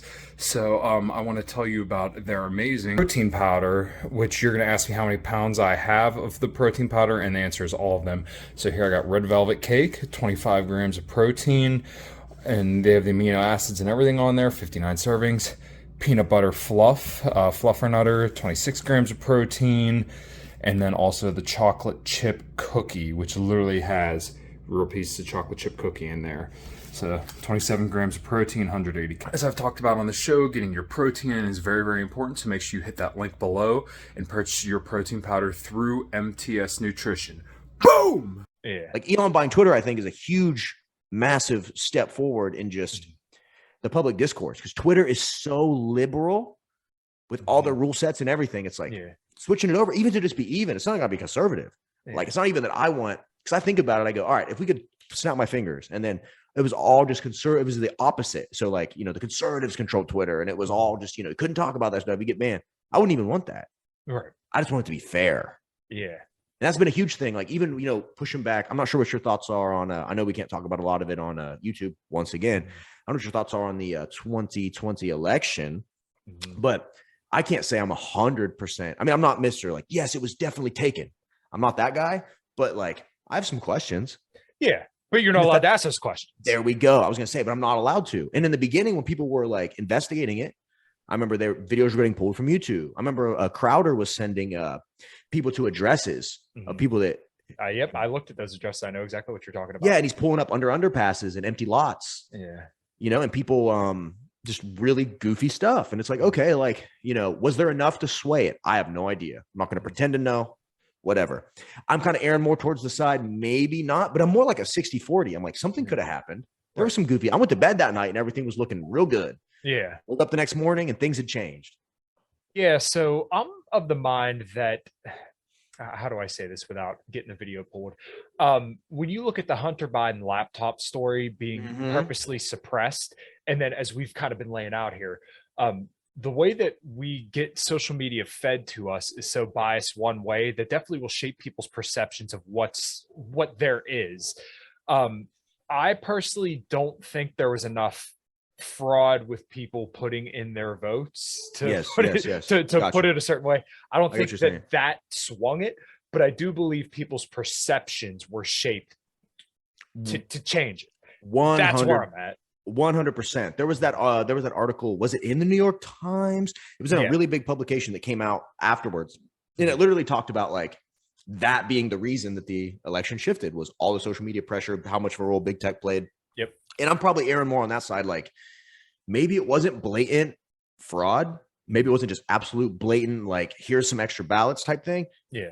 But it was definitely rigged. It's perception. Definitely rigged because that laptop would have been a key issue for a lot of people. Seeing that would have been huge. The rumors of, what was it? He was on the Burisma energy board in Ukraine. Oh yeah. Well, you could talk about that free and fair now, thankfully, but it was literally, he used his father's name to get onto a board, making a no-show job, making, 5 figures a month. Like what the hell is that? Yeah. And it's so bizarre to me that literally in a country of 330 million people that at one point had shifted the entire, it changed the course of civilization. This country in the last 200 years changed the way that we view civilization today. And now we literally have to pick between Donald Trump and Joe Biden. You know, but one dude's sniffing children, the other dude's involved with Epstein, and just all the ridiculousness between these two people. And like these are the best two people we could prop up. It's insane to me that this is what you're forced to choose from, and you can't talk about some of the shit that actually went on in that election. Like it's just like we've been laying out, dude. It's fucking clown world. I'm every day I wake up and it's I see something new on Twitter, I see something new on YouTube, I see something crazy, and I can't wait to tell my girlfriend, guess what they're doing today. We just like shake our heads, and it's we have a lot of talks. I wasn't I didn't think much about kids. I didn't think much about much of that. Then I met my girlfriend, and definitely in love, definitely like like one of the first times in life where I meet a girl and I'm like, oh, okay, we could settle down, we could have kids, we could do all that, right? And just the more I think about it, we look at each other every day, and I'm like, hey, regardless of how crazy this world gets and all this goofy stuff, don't worry. If when we have a kid and this new gender ideology stuff is the main thing they want to teach, or all, like, we will homeschool. Like, we will, no matter what, we're going to keep our values, like, I'm going to be the man of the house, you're going to be the woman of the house, we're going to have kids, we're going to teach them and raise them right. We look at each other and we find solace in that, because the world every day seems to be getting crazier. And the people that I respect, like watching the media, liberal media, go after Joe Rogan. I have listened to Joe for so many years, right? And and you get that no one's perfect. And a lot of these times, I probably said a couple of things on this podcast that, in retrospect, when I listen back, I'm like, I could have probably phrased that a different way, but we're just talking, we're just flowing, we're having communication, right? Yeah. That's all Joe was doing. And they decided to, just questioning things. And then they just come down hard on him, tried to paint him a million different ways. He got COVID and they took that video on his Instagram. They changed the color. Yeah. And filtered it. It's like, these people know there's no shame in their game. They will win. They want to win no matter what. At the and then I was at Matt Walsh, the What Is a Woman documentary guy. He was down in Houston, and he had showing his film on college campuses. This was just a couple weeks back. It was the same day as an Anabar launch that we had. So my original goal, I got tickets. I was going to go down. Never been to anything political like that in my life. Yeah. I was like, but I'm just going to go down because I enjoyed the movie. I just kind of want to see what this is all about. Ended up busy launch day. Worked so hard that day that by the time it came, I just missed it. It was like 5:00. Couldn't make it down. So I'm on Twitter that night, and you look at the people outside protesting, like death to Matt Walsh and all this stuff. And you're scanning the crowd, and you're just like, pink hair, overweight. Like, it's just these people that are falling in lockstep with this ideology. This might sound cruel, but like, they seem to have gotten the short end of the stick somewhere. No, you're right though. Yeah. But they don't do anything to fix it at all. Like, I grew up playing video games. I was chubby, had no muscle. I was addicted to MMOs. I've all this shit, right? And I realized at some point, if I want people to take me seriously as a man, I'm gonna get in the gym, gonna work hard, be a man of my word, all of this stuff, right? And I was able to make those changes. I never grew up thinking I was like you have your friends that were like just naturally handsome. The women loved them. That was never me. I never had trouble getting a girlfriend, but I was never that guy. I was never like, there's like 10 girls to choose from. They all want, never. I had to make myself desirable through hard work. These people don't want to work hard. They want to skip all those steps. Right. They want to be victimized at every turn. Like victim culture has become so prevalent. Like used to be, if you want to succeed in life, get a job, hard work, do all this stuff. Now it's, I don't even want to work. I think the government should pay for everything. Right. I don't want to contribute to society at all. And if you're on Reddit and you get on like the anti-work subreddit on there, just I never even knew that was there. Anti-work. Oh yeah. But dude, it's not just there because Reddit's more liberal than Twitter, believe it or not. Yeah. Reddit is a cesspool. So luckily I have my home feed, which is like Xbox and video games and some shit I like. And then but you go to the popular page, it's literally just liberal propaganda, start to finish. But anti-work is one of the most popular subreddits on Reddit. And it's always on the front page. Like my job today demanded I come in. This is why we're quitting. It's all about like not working. And then the person that was a moderator for anti-work went on Fox News and had an interview. And it was the dude that identified as a woman with long hair. They were kind of asking him like, so what do you do for work? And he's like, I walk dogs like once a week. It was just like this super pathetic example. Like, this is who's leading you guys. And the problem is with the internet, there's no, all right. So you take everybody in that fucking subreddit, put them all, I don't know, in a big room or something, if you know what I'm saying. And then the shitty ideas will just die because the strong men, the strong-minded women, they're just going to be like, all right, that's retarded. Yeah. I need to build this house. You got to work. Like we'd all like adapt our gender roles and just get it done. Yeah. On the internet, they're just feeding each other from home. There's no one around that's strong enough or to set an example. They're just like, it's just never ending cycle of just, that's what they talk about the echo chamber, just bullshit, feeding bullshit, feeding bullshit. You hear it enough times, you think that these are great ideas. We shouldn't have to wait. And you literally believe it. And the entitlement. Whew. Yeah, it's sad because like I was kind of laying out a little bit earlier, on the opposite end of freedom is responsibility, because you have to be responsible for what you do and you have to be responsible for yourself and your own actions. And just this idea that, oh, I'm entitled to get a check, I'm entitled to a roof over my head. Like, much like you, I was a fat kid growing up. I got made fun of. My mom and dad split up when I was 5 years old. My mom had cancer plenty of times. I took care of her. Life isn't fucking fair, but guess what? I worked my ass off. I've been a mechanic for 10 years, busted my knuckles, sometimes came home with, a half of what I would normally make on some days. But you know what?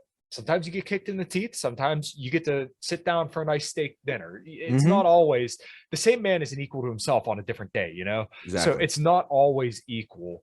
And a lot of these people really do believe that it should always be equal and that they shouldn't have to put in the work and put in the time and put in the effort. It's literally the mental and physical manifestation of body positivity, where no matter what, you should be accepted as beautiful and you're fine the way you are. But when you're in that kind of shape, that's one of the worst things you could tell somebody, is that you're fine the way you are, because they know they're not, we know they're not, but people just want to tell them, no, you're okay the way you are and you don't need to change at all. Well, no, maybe you do need to change. Maybe you do need to improve a little bit.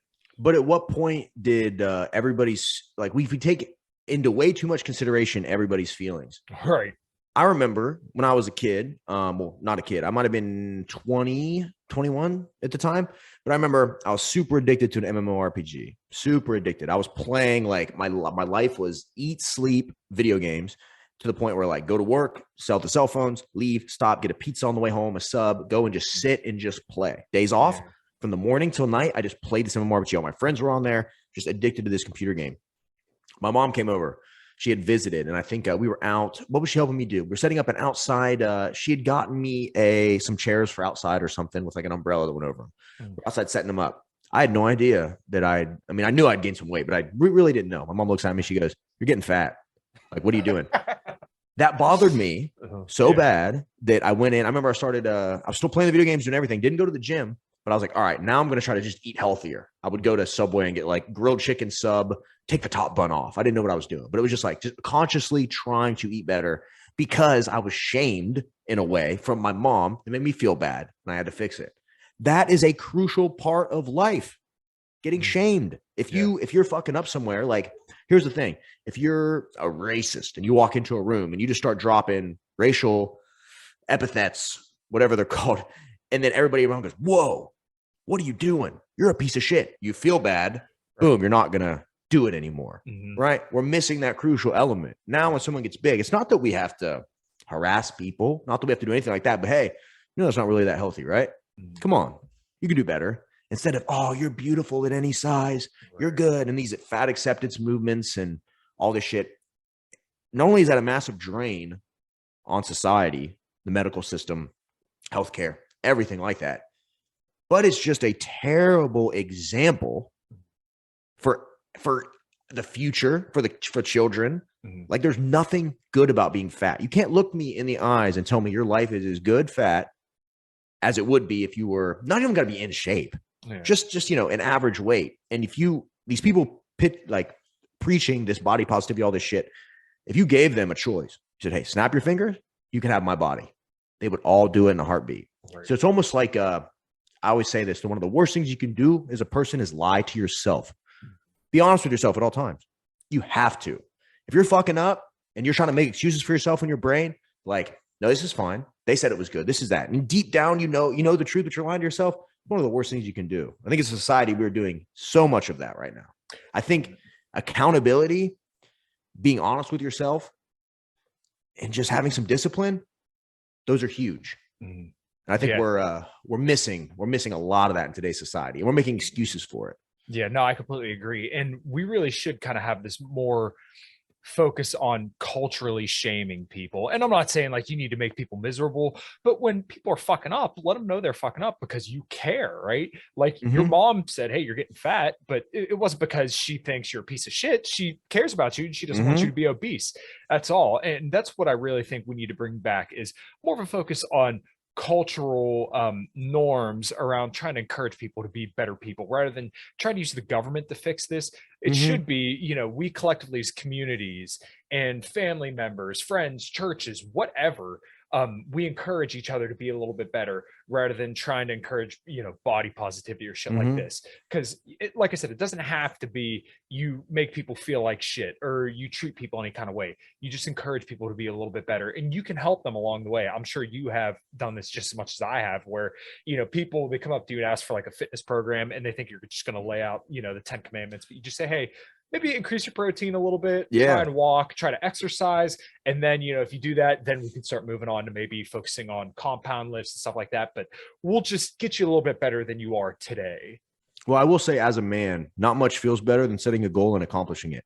Absolutely. And I think, I heard this thing. I think Joe Rogan even said it, but he said the hardest thing you've ever been through is still just the hardest thing you've ever been through. Right. So we look at a lot of these helicopter parented children nowadays, like that are trans, and like it literally ruins their entire day if they're misgendered. Right. It's like you stabbed them in the stomach because they haven't been through anything hard. And I think one of the best things you can do, especially as a man, is to put yourself in situations where you are nervous, where you are scared, where shit is hard. Where you have to cultivate some discipline. Because what literally changed my life was the first time before I started YouTube or anything, the first time I got into fitness and I got a meal plan. I said, I'm going to follow this strictly for like 8 weeks. I did it. Never had abs like my entire life. Finally had abs. Finally felt good. And I realized a little bit of discipline, a little bit of planning can complete. I thought I would never have abs ever. I was like, I'm just not one of those people. It's just something you're born with or you're not. And I had abs. Now you just realize like with the right amount of discipline, the right amount of time, every action creates an equal and opposite reaction. You take the right actions, right? You're going to get the right reactions. And that's really what blew my mind. That's why I'm like, oh, YouTube can't be that hard. You just got to do it. You just got to do it. And at the end of the day, it's really just a matter of doing it. Like I started boxing at the beginning of this year, got into it. And then I got a coach in like March, April. Started working with him. And one of the most scary things was going down and sparring as a brand new guy, older than everybody, a lot of 20 somethings that have been boxing for years. I'm brand new. And to go down there, put on gloves and just start throwing punches with other people, scary. When I first went down there, I was, you're nervous, but there was no better feeling than when I faced my fear, got in there, got a few lumps, gave a few lumps, got out of it. And I was like, wow, that was something that a bunch of people would never even consider doing. I went down and I did it. I accomplished something. I feel incredible. I think we're missing that. We're missing the idea of go out, conquer something, whether that's a job, some hard work, or setting a goal for yourself, and seeing the natural drug of achievement and success, what that does for your brain. I think we're missing that as a society. Yeah, I completely agree. Well, dude, I've kept you for almost 2 hours now. So Yeah. I got a couple questions to ask you, and then we'll rock Okay. and roll on out of here. Deal. What does liberty look like to you? What does liberty look like to me? So if we're redefining liberty as freedom, Just whatever you see it as. okay. Liberty looks like to me, liberty looks like a world where we can all express our opinions without fear of being depersoned, deplatformed. We can all exchange in the marketplace of free ideas evenly, right? Liberty to me is not forcing me to do anything. I guess smaller government. I would say no lockdowns, no weird mandates. Liberty to me looks like me being able to raise a family, do what I want to do, not worried about people forcing bad ideas on my children, not making them, like grooming them in essence. Being able to run my business and not get taxed all the way to the moon. Mm-hmm. That looks like liberty to me. Really, but I think the most important thing at this juncture is just being able to speak freely. I mean, we're censoring ourselves in this conversation. Yep. Just be able to speak freely and not be, and not be deplatformed, depersoned, or called an ist or whatever. I would say that's liberty to me. Free Nice. speech. Yeah. Yeah. No, I like that definition a lot. What does health look like to you? Health to me, I think, is a perfect balance of mental health and physical health. Because a lot of people talk about physical health. I mean, I know some people that are shredded that like mentally, like they're so unhealthy because they hyper fixated on being shredded. They're lean. They're not really enjoying themselves. They live out of Tupperware containers and they're just really not that happy. I think health to me is being happy with yourself, being happy where you're at in life, being content, waking up every day and knowing that you're kind of living your purpose, being happy with where you're at in life. But also, too, I don't think your brain can be healthy if your body's not at least somewhat healthy. I don't think you need to be shredded by any means, but I think, moving some weights around is good. Getting some activity is good. 10,000 steps a day is good. Not overeating and sugars and a bunch of crazy inflammatory stuff is good. I think health is a perfect balance. Like move a little bit, give yourself some free thought, like actually think for yourself a little bit. Like if you're somewhere on like a political idea or something and you're like let's use abortion for an example. That is an extremely hard thing to have a conversation about because it's such a gray area, right? But to be completely pro or completely against, completely without any questions or doing any research or really thinking about it, I think you're doing yourself a disservice. Mm-hmm. So I think health to me is being physically active. You can move. You should be able to jog down the block and not be so out of breath it's going to ruin you. You know what I mean? Yeah. So I think that, but then also a combination of giving your brain a good diet, staying off social media, at least not being obsessed with social media, understanding what it is, understanding the impacts that it's having on you when you consume too much of it, and just finding balance. I think that we're also plugged in now that, one thing, I'm not on my phone much. So one thing I think you can do is use the phone for what it is, a tool. But understand that like the real world, when you turn all this shit off, it's pretty good out there. People are pretty good. Go see it, have fun, go on adventures. You only live once. So yeah, you might as well treat your meat vehicle like you would treat a Mercedes-Benz you had parked outside. Keep it washed, polish it, all that shit. Hell yeah, man. Yeah, I couldn't agree more. So Rem, where can everybody find you, dude? You can find me on YouTube at Remington James. You type that in, I'll pop right up. I'm on Instagram at the Remington James. I'm on Twitter at Remington JV.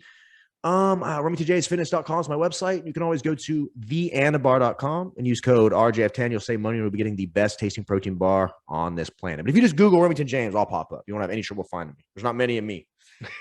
Hell yeah, dude. Well, I really, really appreciate you coming on and giving me all your time. This was awesome. I can't wait to share it with everybody. So if you don't got anything else to add, dude, we'll close her out. Yeah, I think I'm good, man. Yeah, maybe we'll give it a little bit of time and then we can pop back in after the elections or something, give it a couple months, something like that. We can kind of do a state of the world. Since everybody's already kind of met me, we can get back on and just talk about, because I love talking shop. So. Oh yeah, dude. Hell yeah. You're welcome on anytime. So, all right. Thanks everybody for listening. Make sure you like, subscribe, and share. And until next time, take care. Later.